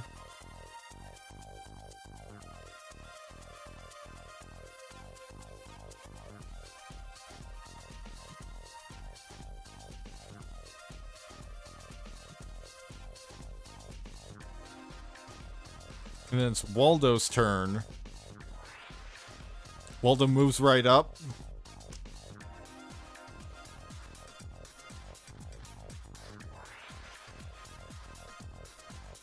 Waldo's type is Joker.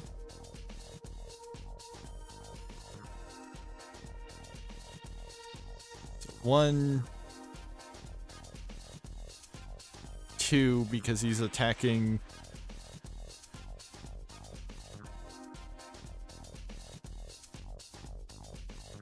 I'm gonna say the Joker does not count as physical. Because, like, it's not about... Because really, Joker attacks are not about... like, dealing physical damage. They're about dealing damage to, like, somebody's pride, for instance. And because you made them, like, slip and fall in a humorous way.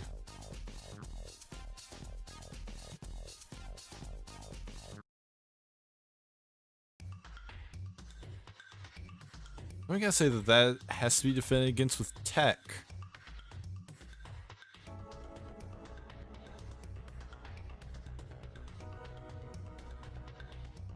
Armstrong takes 2 damage.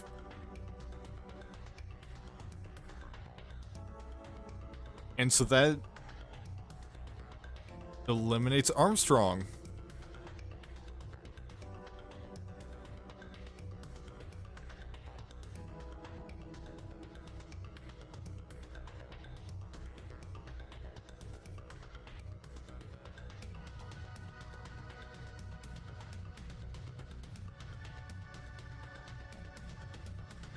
And you know what? I'm gonna say that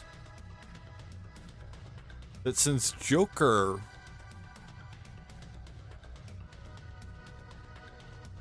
Joker cards can generally be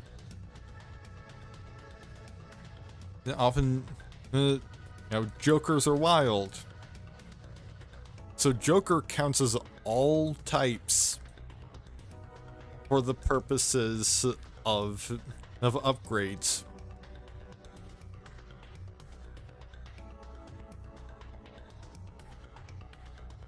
So now, character number 8.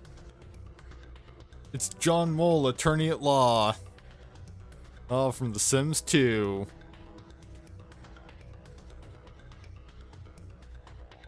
So allies with no kills get +1 against law, and investigative experience +1 against Scourge, and to find hidden characters.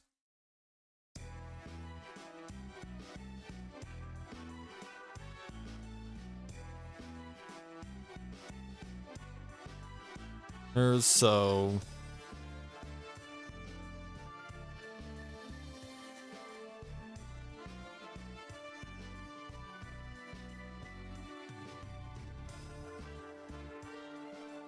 when Waldo has a kill now.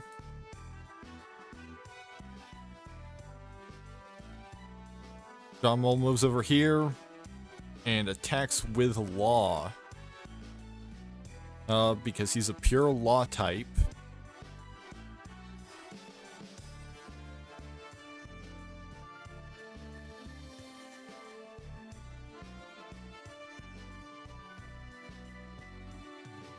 Pure law, so... Oh, there's a 6.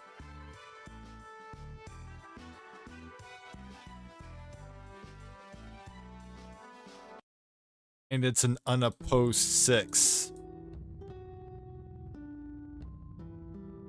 So the critical effect of law is called In the Slammer, which shuffles the target back into the deck.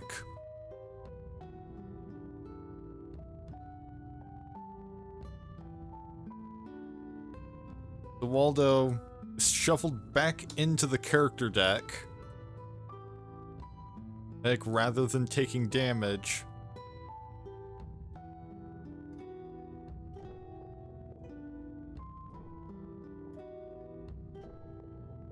And his upgrade, he gets shuffled back into the upgrade deck as well.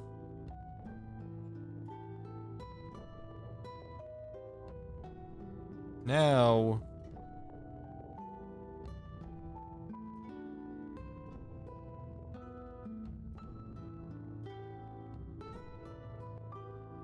I say that John just flips over, just hides and lies in wait. Basically, harkening back to his time as an undercover investigator. So, oh, and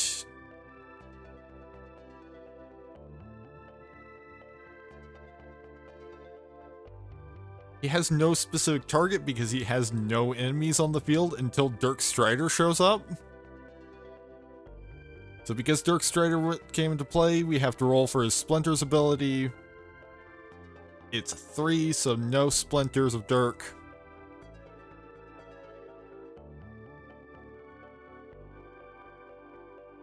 So I'm gonna say that this is gonna be Law versus Cool.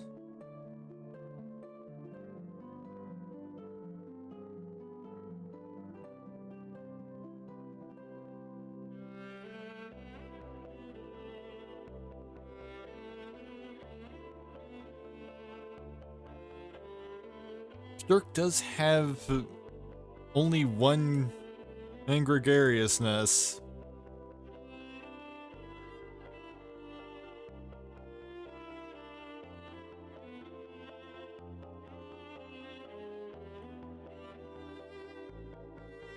Okay, so he's taking 3 damage just right off the bat.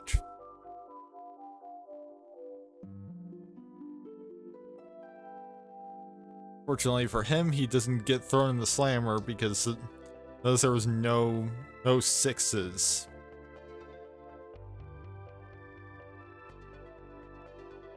So he gets to make counterattack with his steel. It's gonna be steel against Law.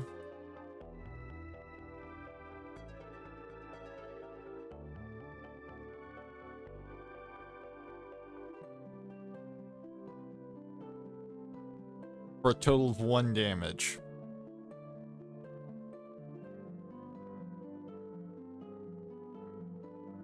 And then it's John Mole's move.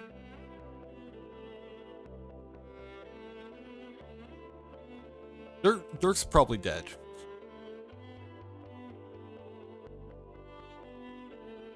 Because he's defending with gregariousness against 3 dice. Like, yeah.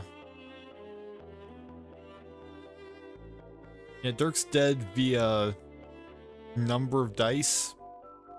He's basically.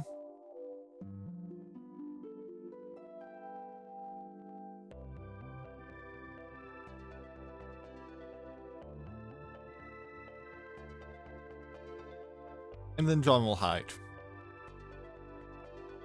That means this is Steel Dentures, which applies to Vor characters. So since we don't have any Vor characters, so since John Mole is pure Law and not Vor, or he doesn't get a bonus. That's from that upgrade. So now, next up we have Waldo's back. And pretty much immediately he apparently shuffled to the 2nd spot in the deck.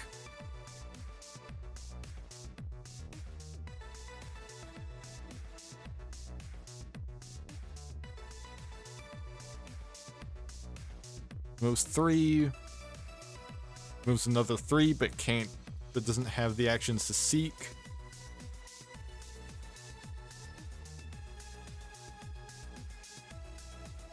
So on John's turn, he flips back up.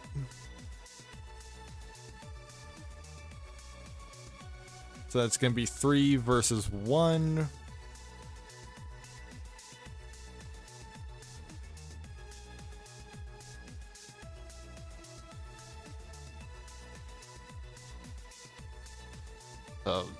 That's a 6 defense. Baldo's taking 2 damage.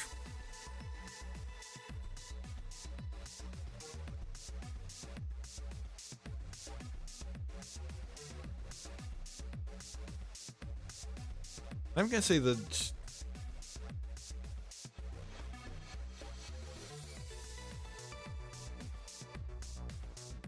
Law resists his Joker because Law is serious.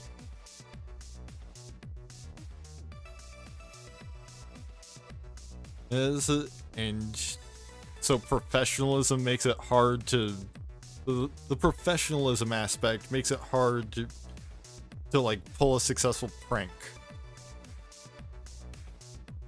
Like, you know, you try and pull a prank in court, you're liable to just get thrown in contempt.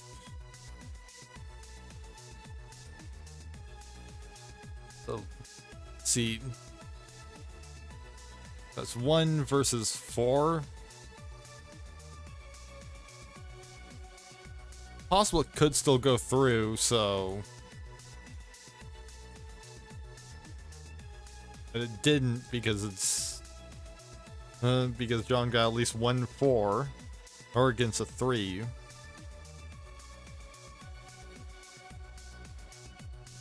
Character number 6. Botched Resurrection. And an event. Return a random dead character to play, but they gain the undead type instead of one of their normal types.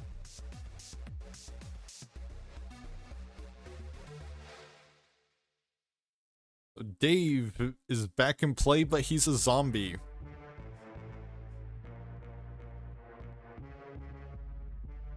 I'll basically just keep the botched resurrection card with him. As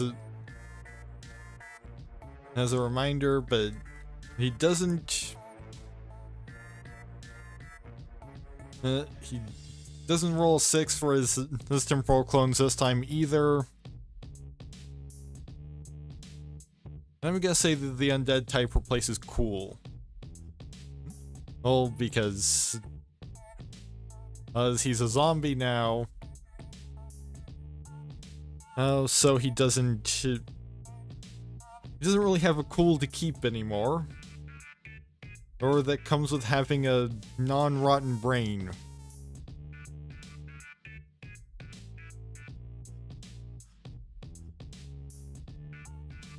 So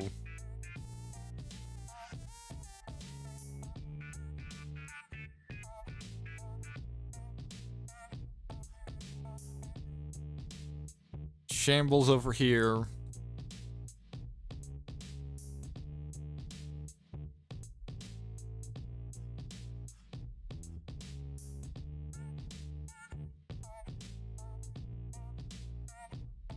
And I'm gonna say being undead.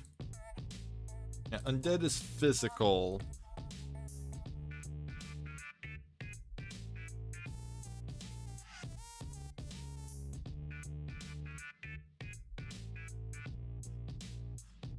And law is vulnerable to undead because zombies don't care about the law.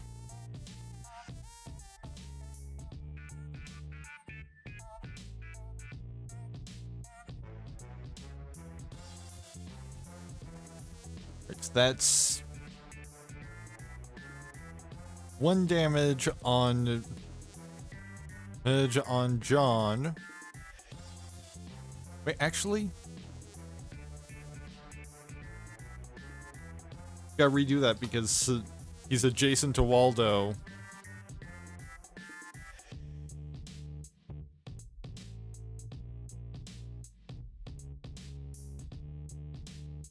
Yeah, actually no damage because of the -1 die for being adjacent to Waldo and not attacking Waldo.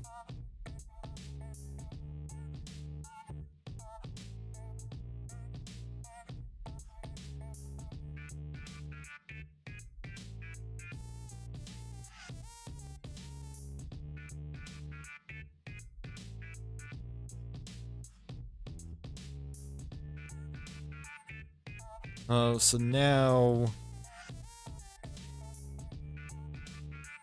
John's turn again. John's gonna attack Waldo with Law, so as to not have to suffer the penalty. Alright, Waldo's dead. Because that's 3 damage.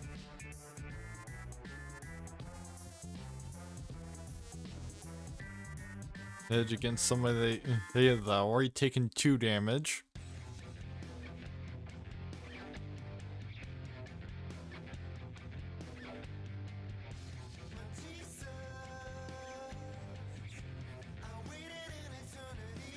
However, the Book of Spells applies only to magic characters, so John does not get a useful upgrade.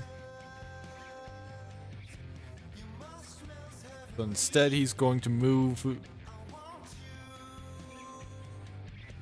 6 spaces away. And Zombie Dave is going to attempt to pursue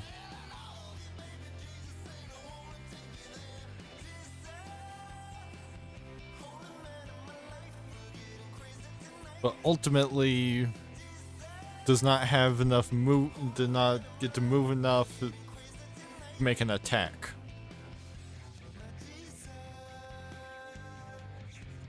So now we have the wizard.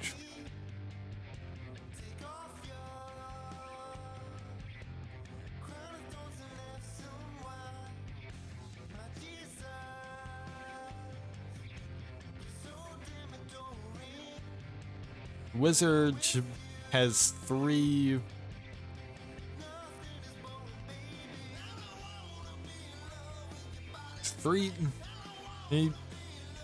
he brains, so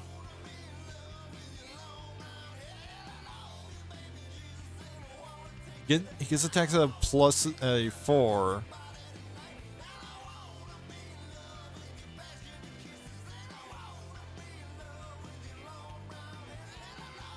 Yeah, I'm gonna say he moves just a little bit.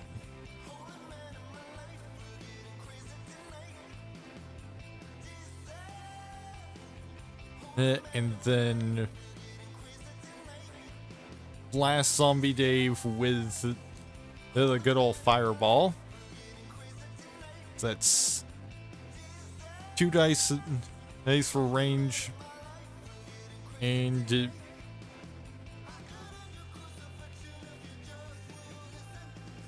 2 dice for defense.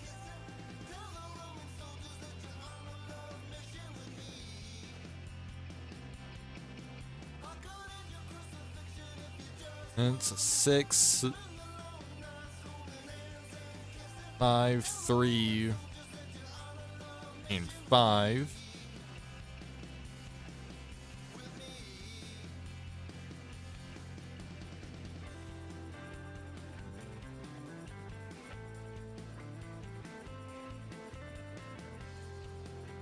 That is 2 damage.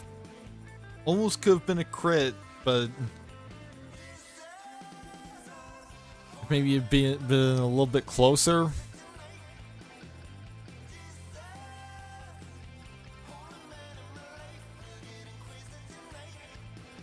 Alright, I think that is going to get Zombie Dave's attention.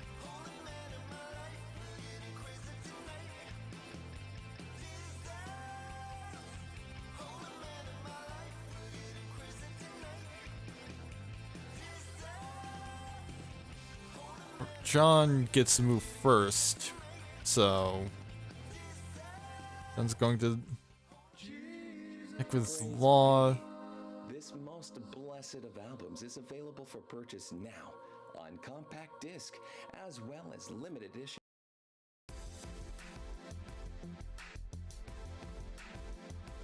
However, because zombies don't care about Law,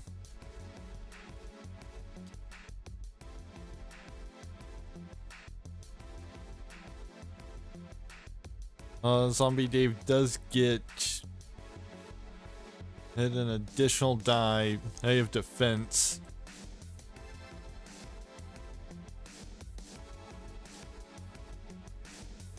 So it does nothing.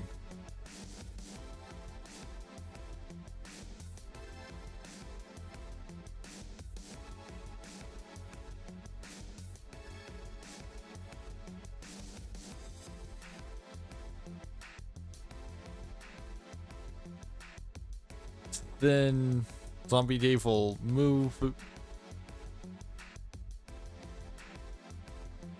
Actually, Zombie Dave's gonna stay right here and attack John again because zombies only really register the most recent damage they've taken, and John hit him after the wizard did. Oh wait, didn't take damage, so yeah, he's gonna move over to the wizard.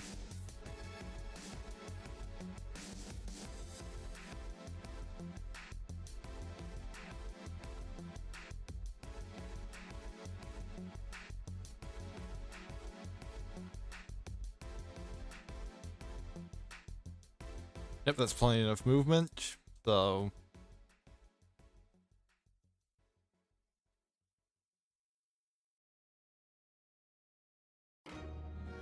I'm gonna say the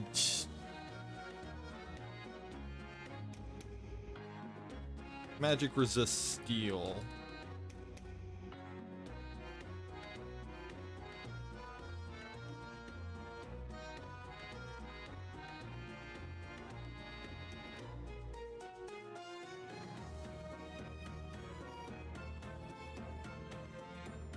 Like, really, I probably could have even said that steel is vulnerable to magic.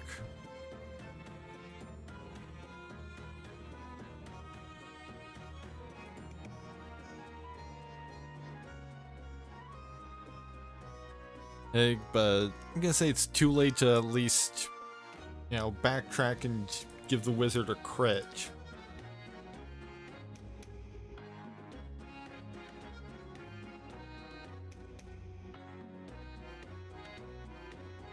But going forwards, that will be the case.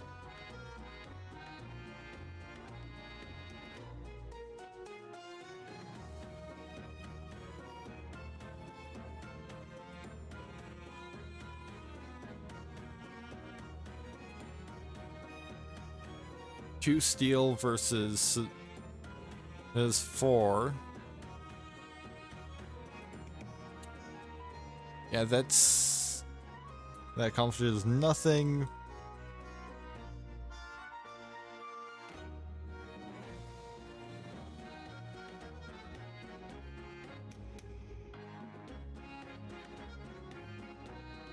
Dang it. But then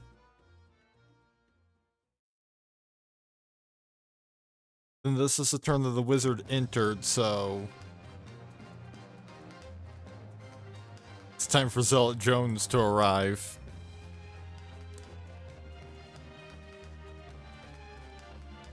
Zealot Jones actually has new card art because I couldn't find the stock photo that I've used for him before, but I do have a stock photo. But I did find a stock photo of what appears to be the same guy, possibly even from the same photo shoot. So that's handy.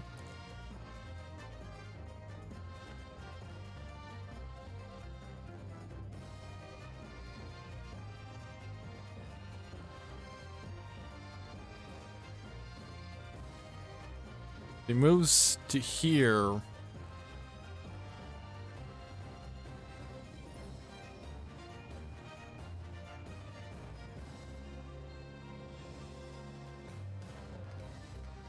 And he's a faith type. That means that he uses gregariousness.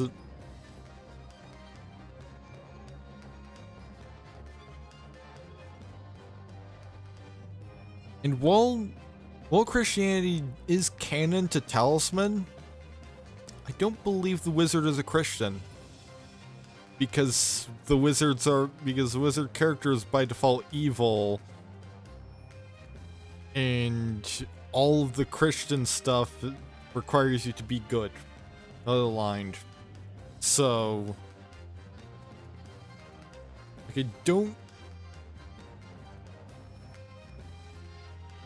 don't believe this specific wizard is Christian either.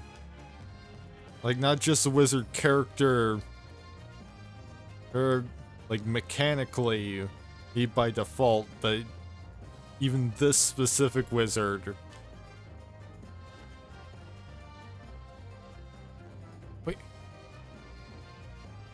Wait, no, I did include the +1.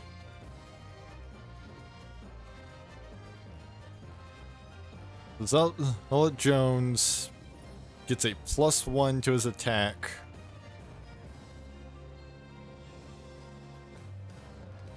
He's up against... That just means that...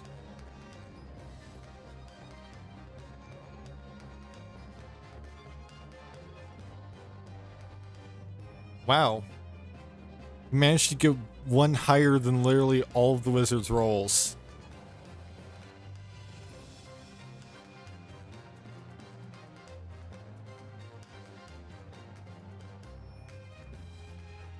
That's 3 damage on the wizard.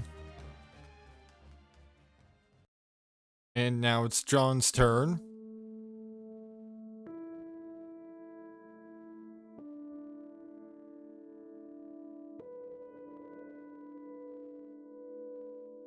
Okay, he can move over there, I think.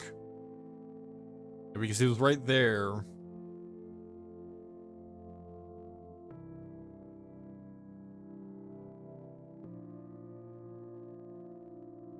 Three versus 3. Because zombies don't care about the law.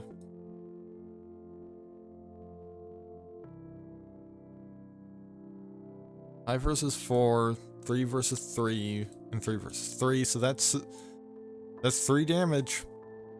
Zombie Dave goes back to the grave.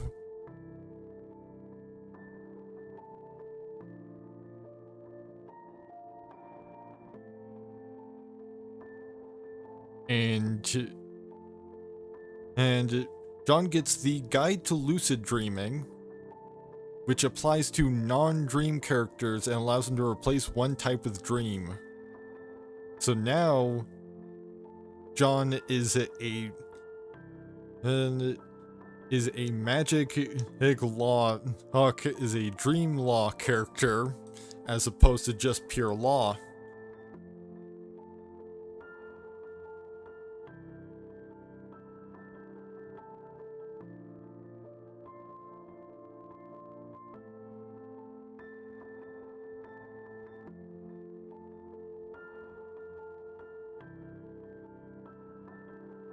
So now it's the wizard's turn.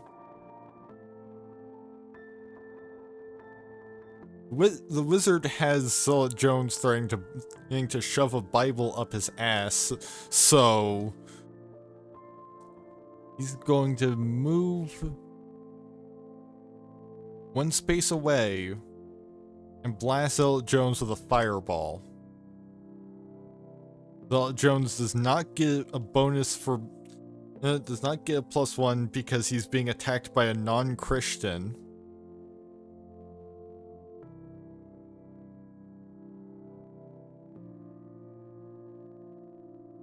So he's going to have to defend with gregariousness against...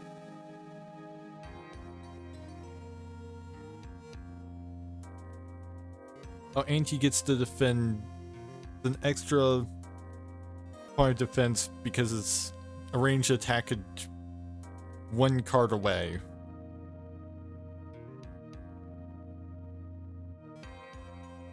That's 6 on 4 and a 1.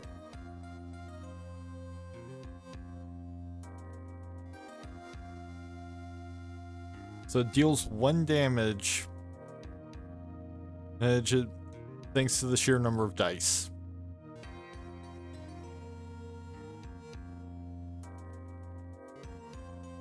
So Jones will step up.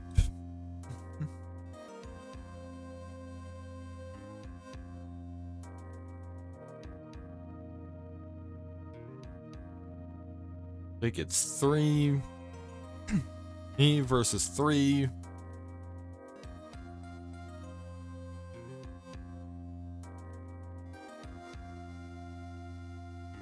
Six.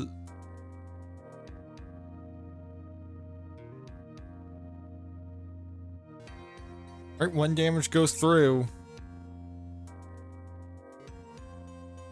Actually, no damage goes through, so... Oh, nothing happens there.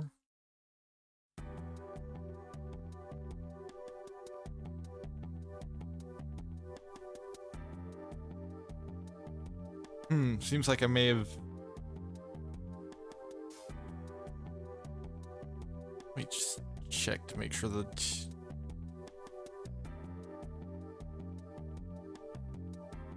everything's still live.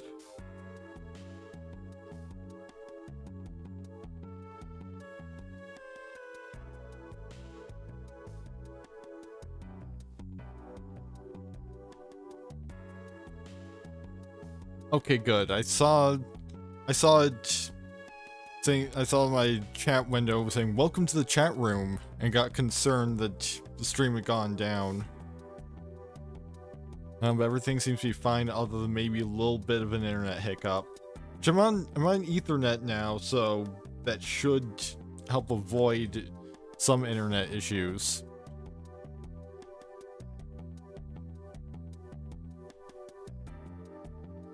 So that was the last turn of that round. Which actually, Zelda Jones shouldn't even have gotten to make a move. But it's fine that it didn't do anything. And here we have Lieutenant Columbo, last year's champion.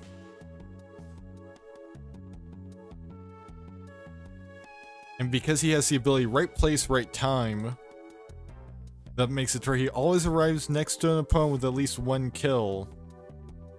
He arrives next to John Mull by default.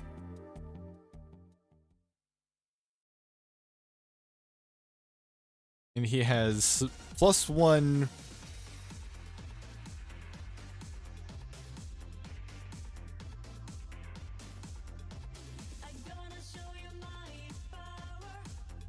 I guess the question is,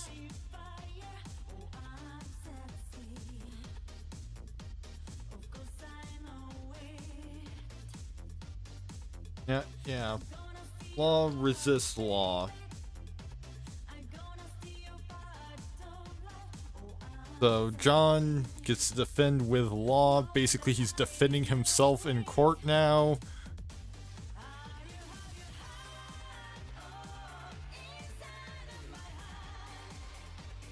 And so it's going to be 4v4. 6, 5, 2, and 1.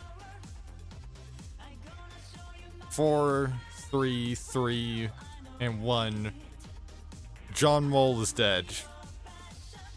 Because he took 1, 2, 3 damage.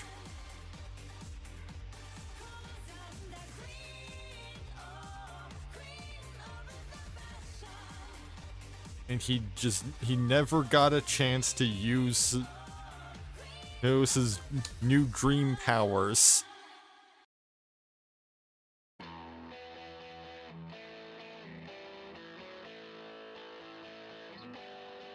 Plugged in requires for digital characters, so Columbo doesn't get to use it.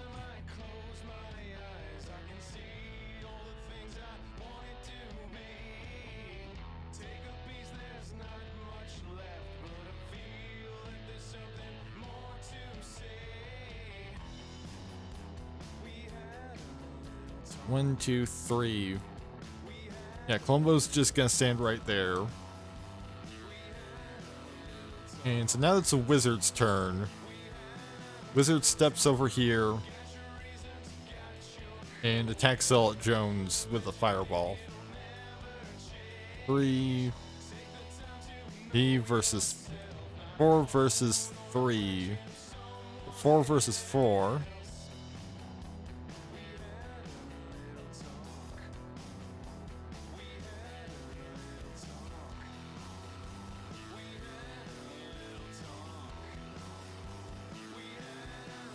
That was a 6, so I'm gonna count it as a 6.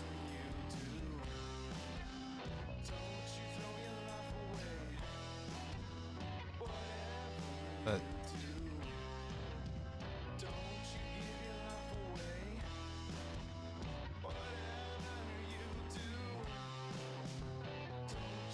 Well, definitely not going to want to do that very often. It shoves all the checkers under the cards. That was a 6, so cancels out the 5. If it,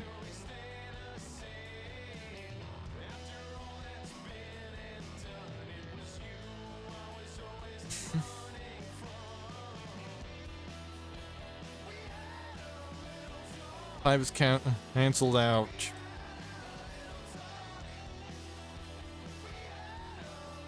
This goes into making sure that the range. Actually, no, this die shouldn't have been rolled because of the range.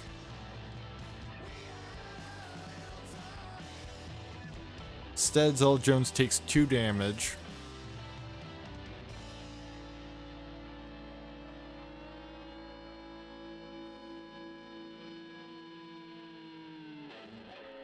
Steps over. Oh wait, hold on. Because Zella Jones has 3 damage on him,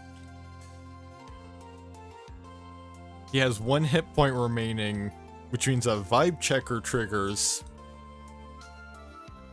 killing Zella Jones.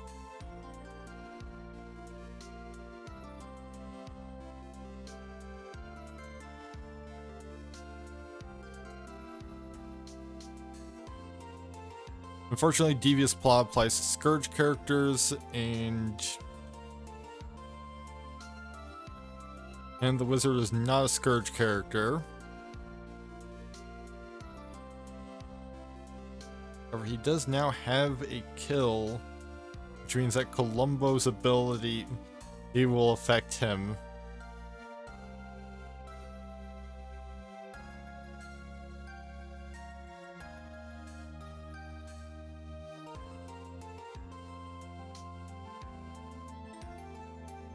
Alright, mass healing happens. All damage is removed from all characters in play.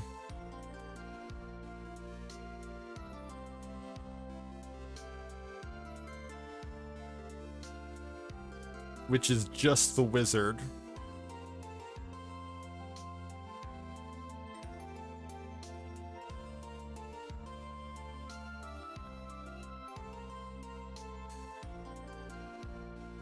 In fact, actually, I should probably check.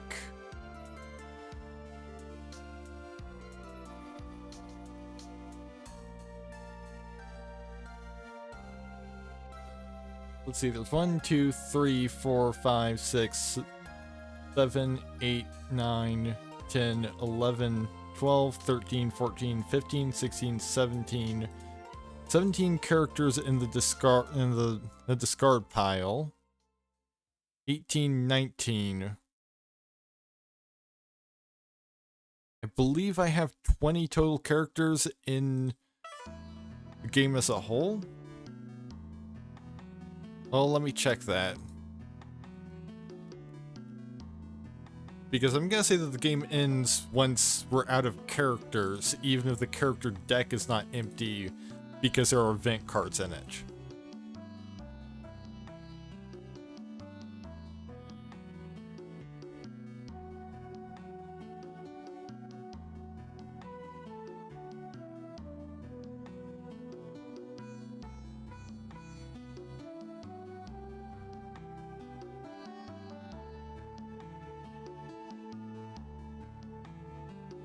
So there are 6 event cards out of a deck of a total of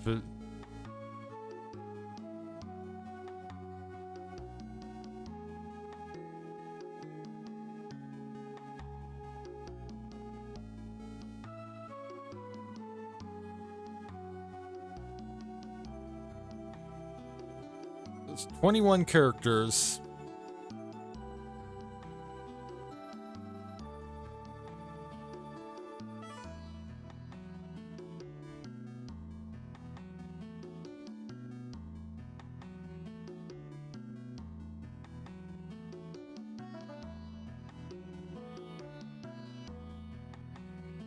There's 23. I feel like something might be wrong here.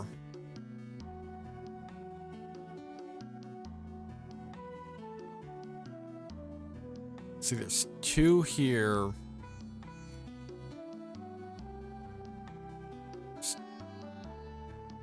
6, so there's 3. So that brings us up to 26.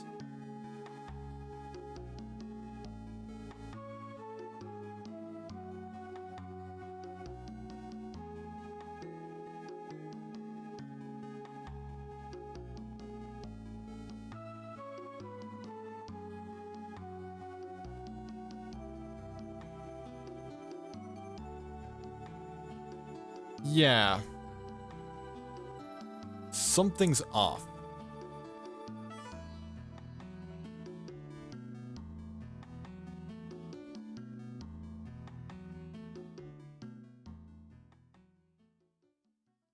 Because there should be one more card. Card by my count.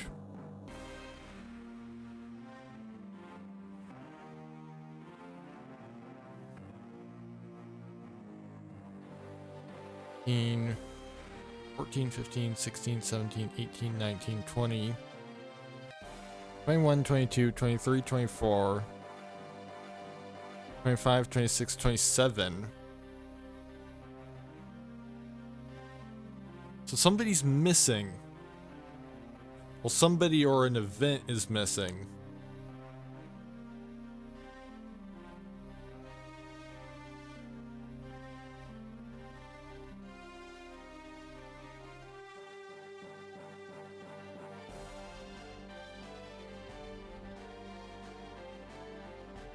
That's 5 events.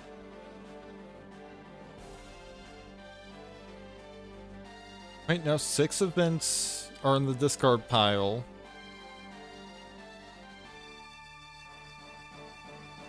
And 1, 2, 3, 4, 5, 6. And 17 characters are in the discard pile. 18, 19, 20. I've made 21 characters. 1, 2, 3, 4, 5, 6, 7, 8, 9, 10, 11, 12, 13, 14, 15, 16, 17, 18, 19, 20, 21, yeah. If somebody's missing.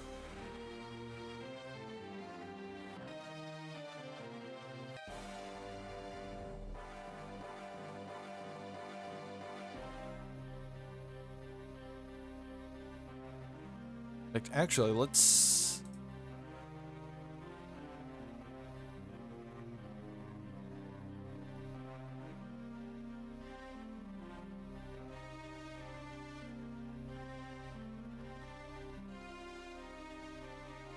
"27 characters. Okay, so whatever character card went missing should be in here.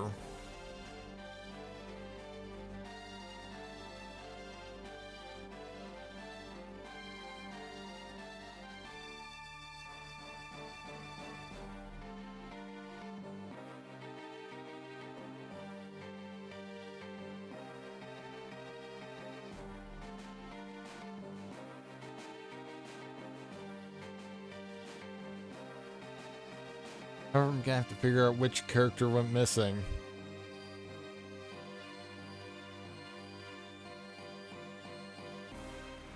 So okay, so this is Delicious Buckaroo.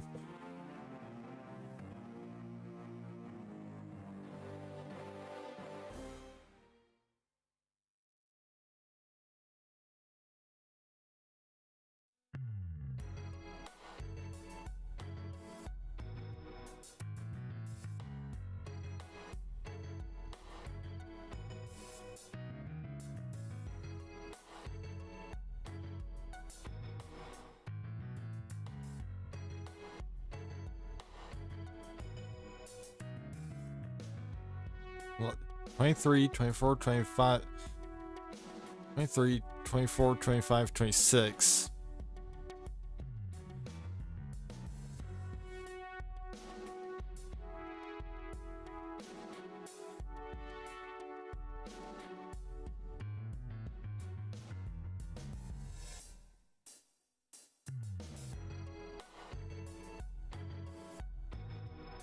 I'm not seeing what character card could have gone missing.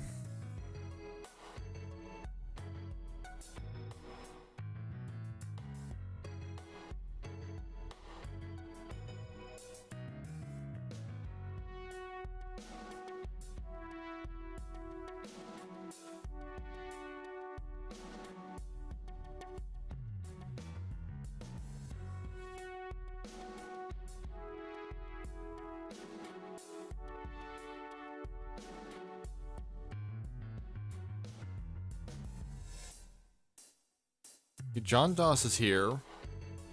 This is the assassin.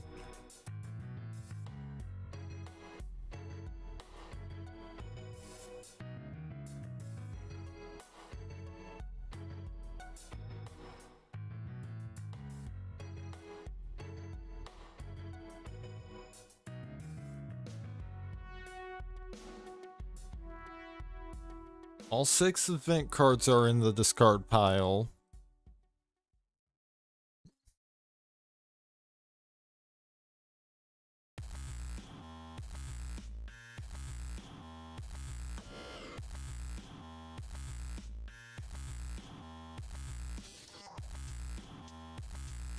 Oh, I think Dirk never made it to the discard pile for some reason. That's what happened.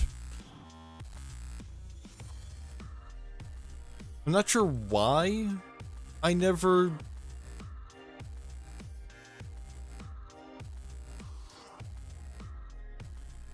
I guess I deleted Dirk for some reason.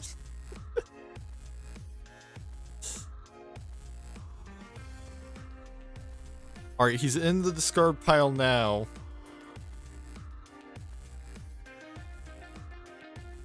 Alright, issue resolved. Oh, we can get back to this. So it's just the wizard's turn. He eliminated Gonzalez Jones, which means that's time for Delicious Buckaroo to make his appearance. And that means that we are getting close to the end of the game, because these are the last 3 remaining main characters. Delicious Buckaroo.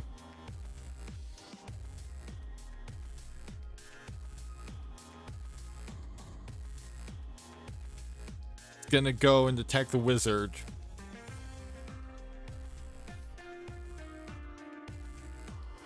It's the power of love. Because love is real. The game, so it's gregariousness versus the wizard's 3 plus 1 magic defense.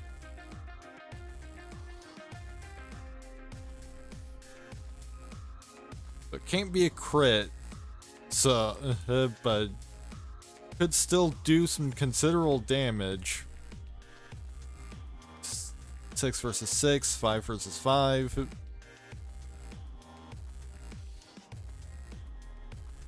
Four versus 2.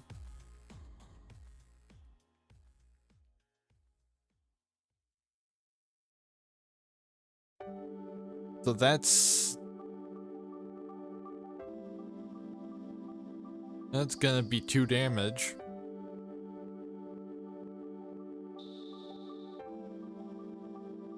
Edge on the wizard.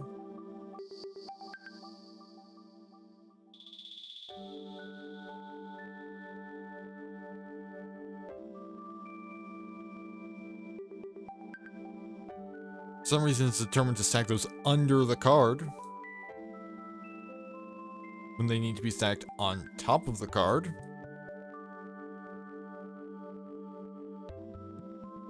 And now it's time for Columbo to make his move.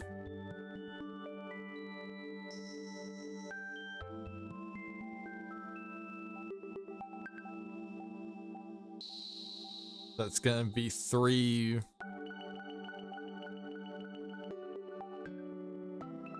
Four versus 4.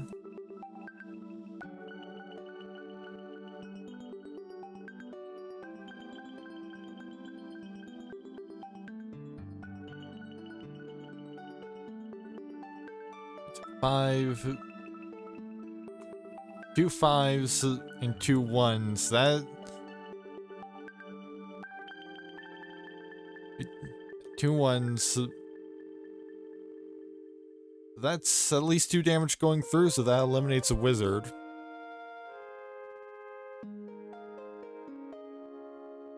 That's another kill for Columbo.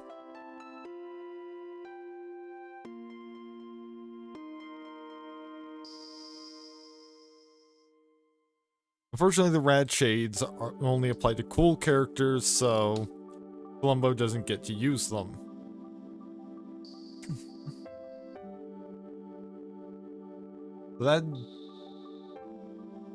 So the wizard's turn gets skipped because he's dead.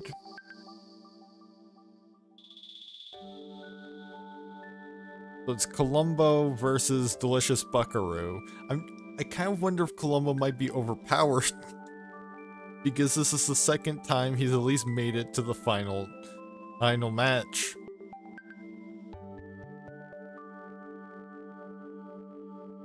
Delicious Buckaroo.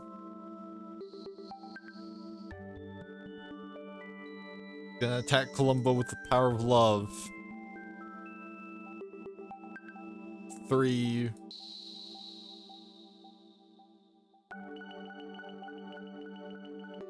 However, I'm gonna say that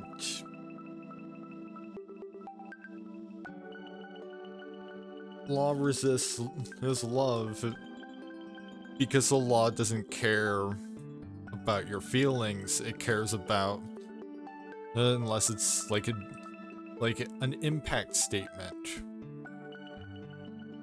However,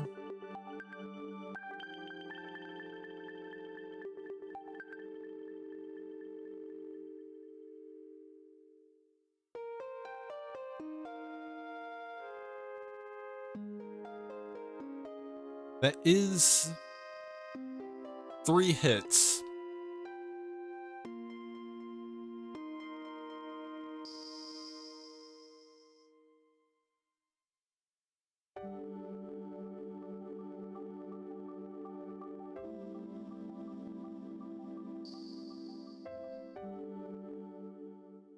And of course, gotta spend a bit of time sorting out the checker situation.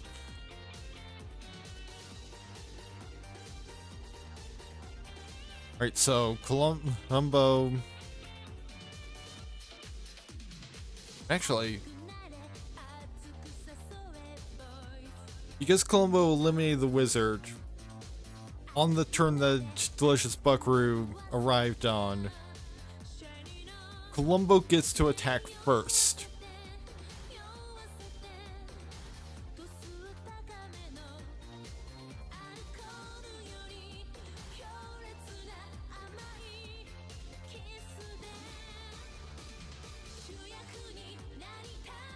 However, that does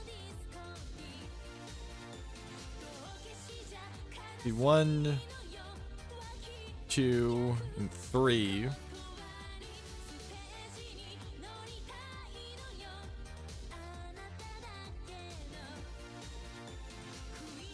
It does, however, the attack accomplishes nothing.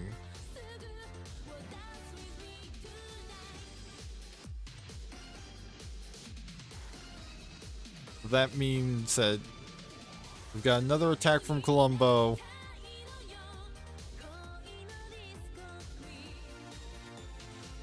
That almost could have been a crit, but that would have just shuffled the Buckaroo back into the deck to arrive again on the next turn.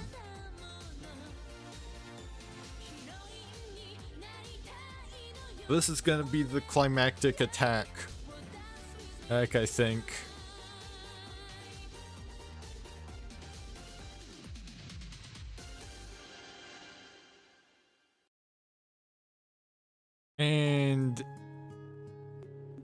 That is not a single hit because that's a 6, a 6, a 4, and a 5. Native on defense, and a 3, and 2 3s and a 2 on attack. Columbo goes in for one last swing. 6. That gets through. Columbo wins again.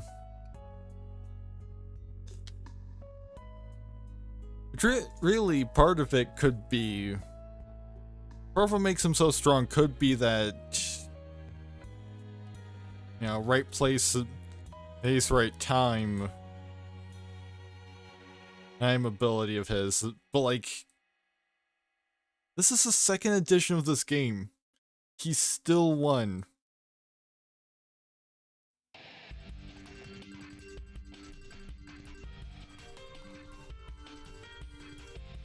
You know what?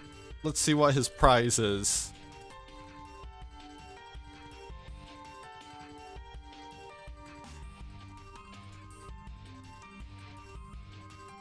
He gets paid. That's his prize. But unfortunately, it's not an upgrade that applies to him because he's a law character as opposed to a wealth character.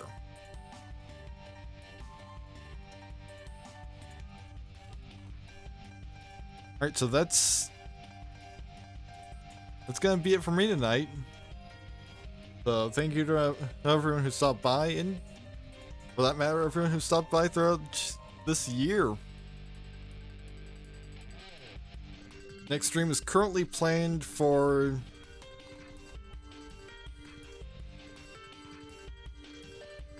looking like January 2nd with Sims 3.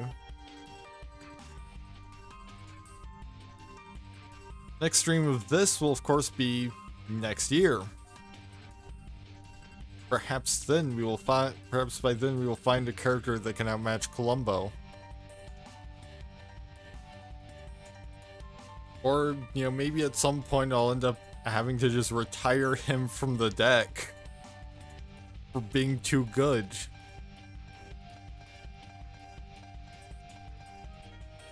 Which I have been considering, you know, maybe like pushing the start of my hiatus back or something.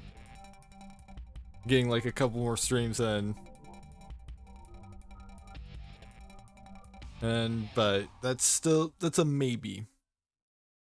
Definitely not this week. So if I do stream again this year, it'll be next week at the earliest.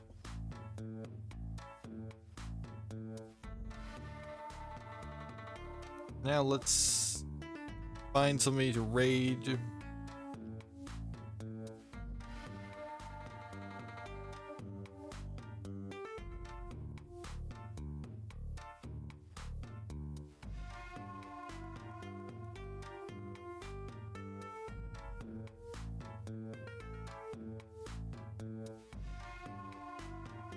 Let's raid this person streaming Sims 3.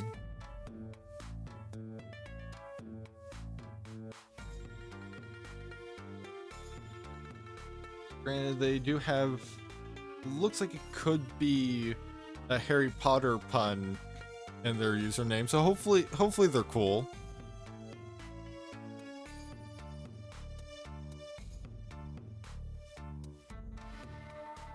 Well, let's not, because we've got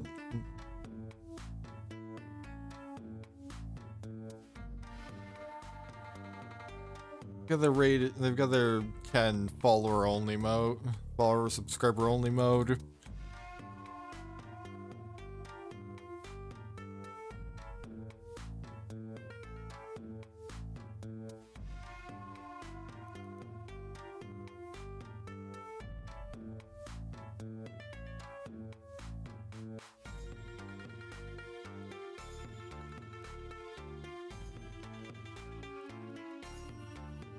Actually see, is anyone of interest in the magic category?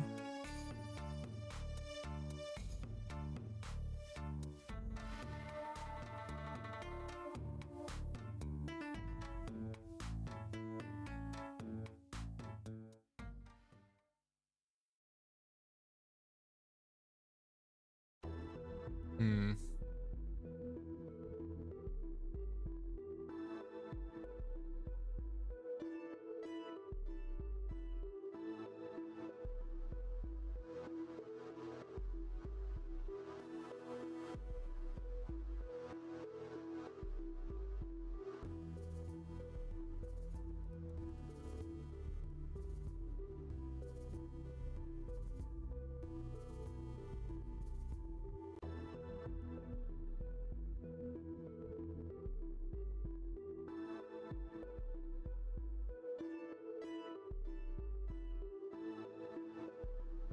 You know, let's... how about we get a taste of what's potentially coming in the next year?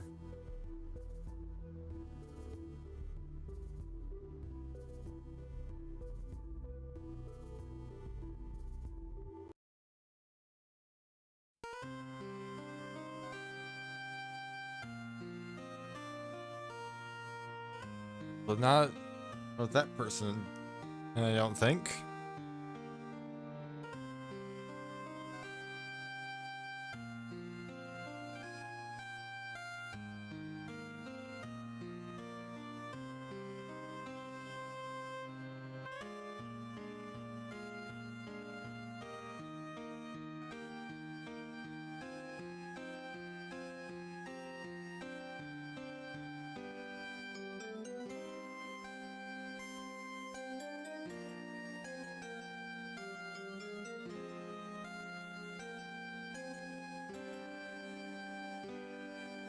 Hmm.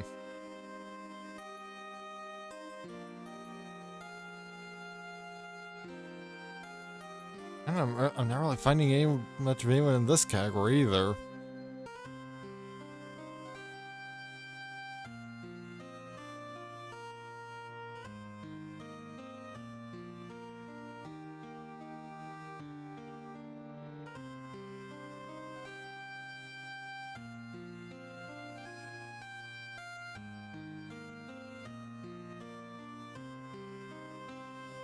You know, let's...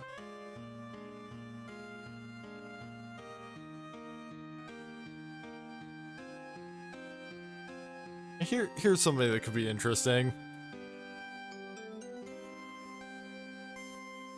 So once again, thank you to everyone who stopped by tonight and, you know, again throughout the year. Next stream is planned for January 2nd with Sims 3. If I don't end up pushing the start of my hiatus back like a week. If I do that, it'll be next week with Sims 3, on Tuesday.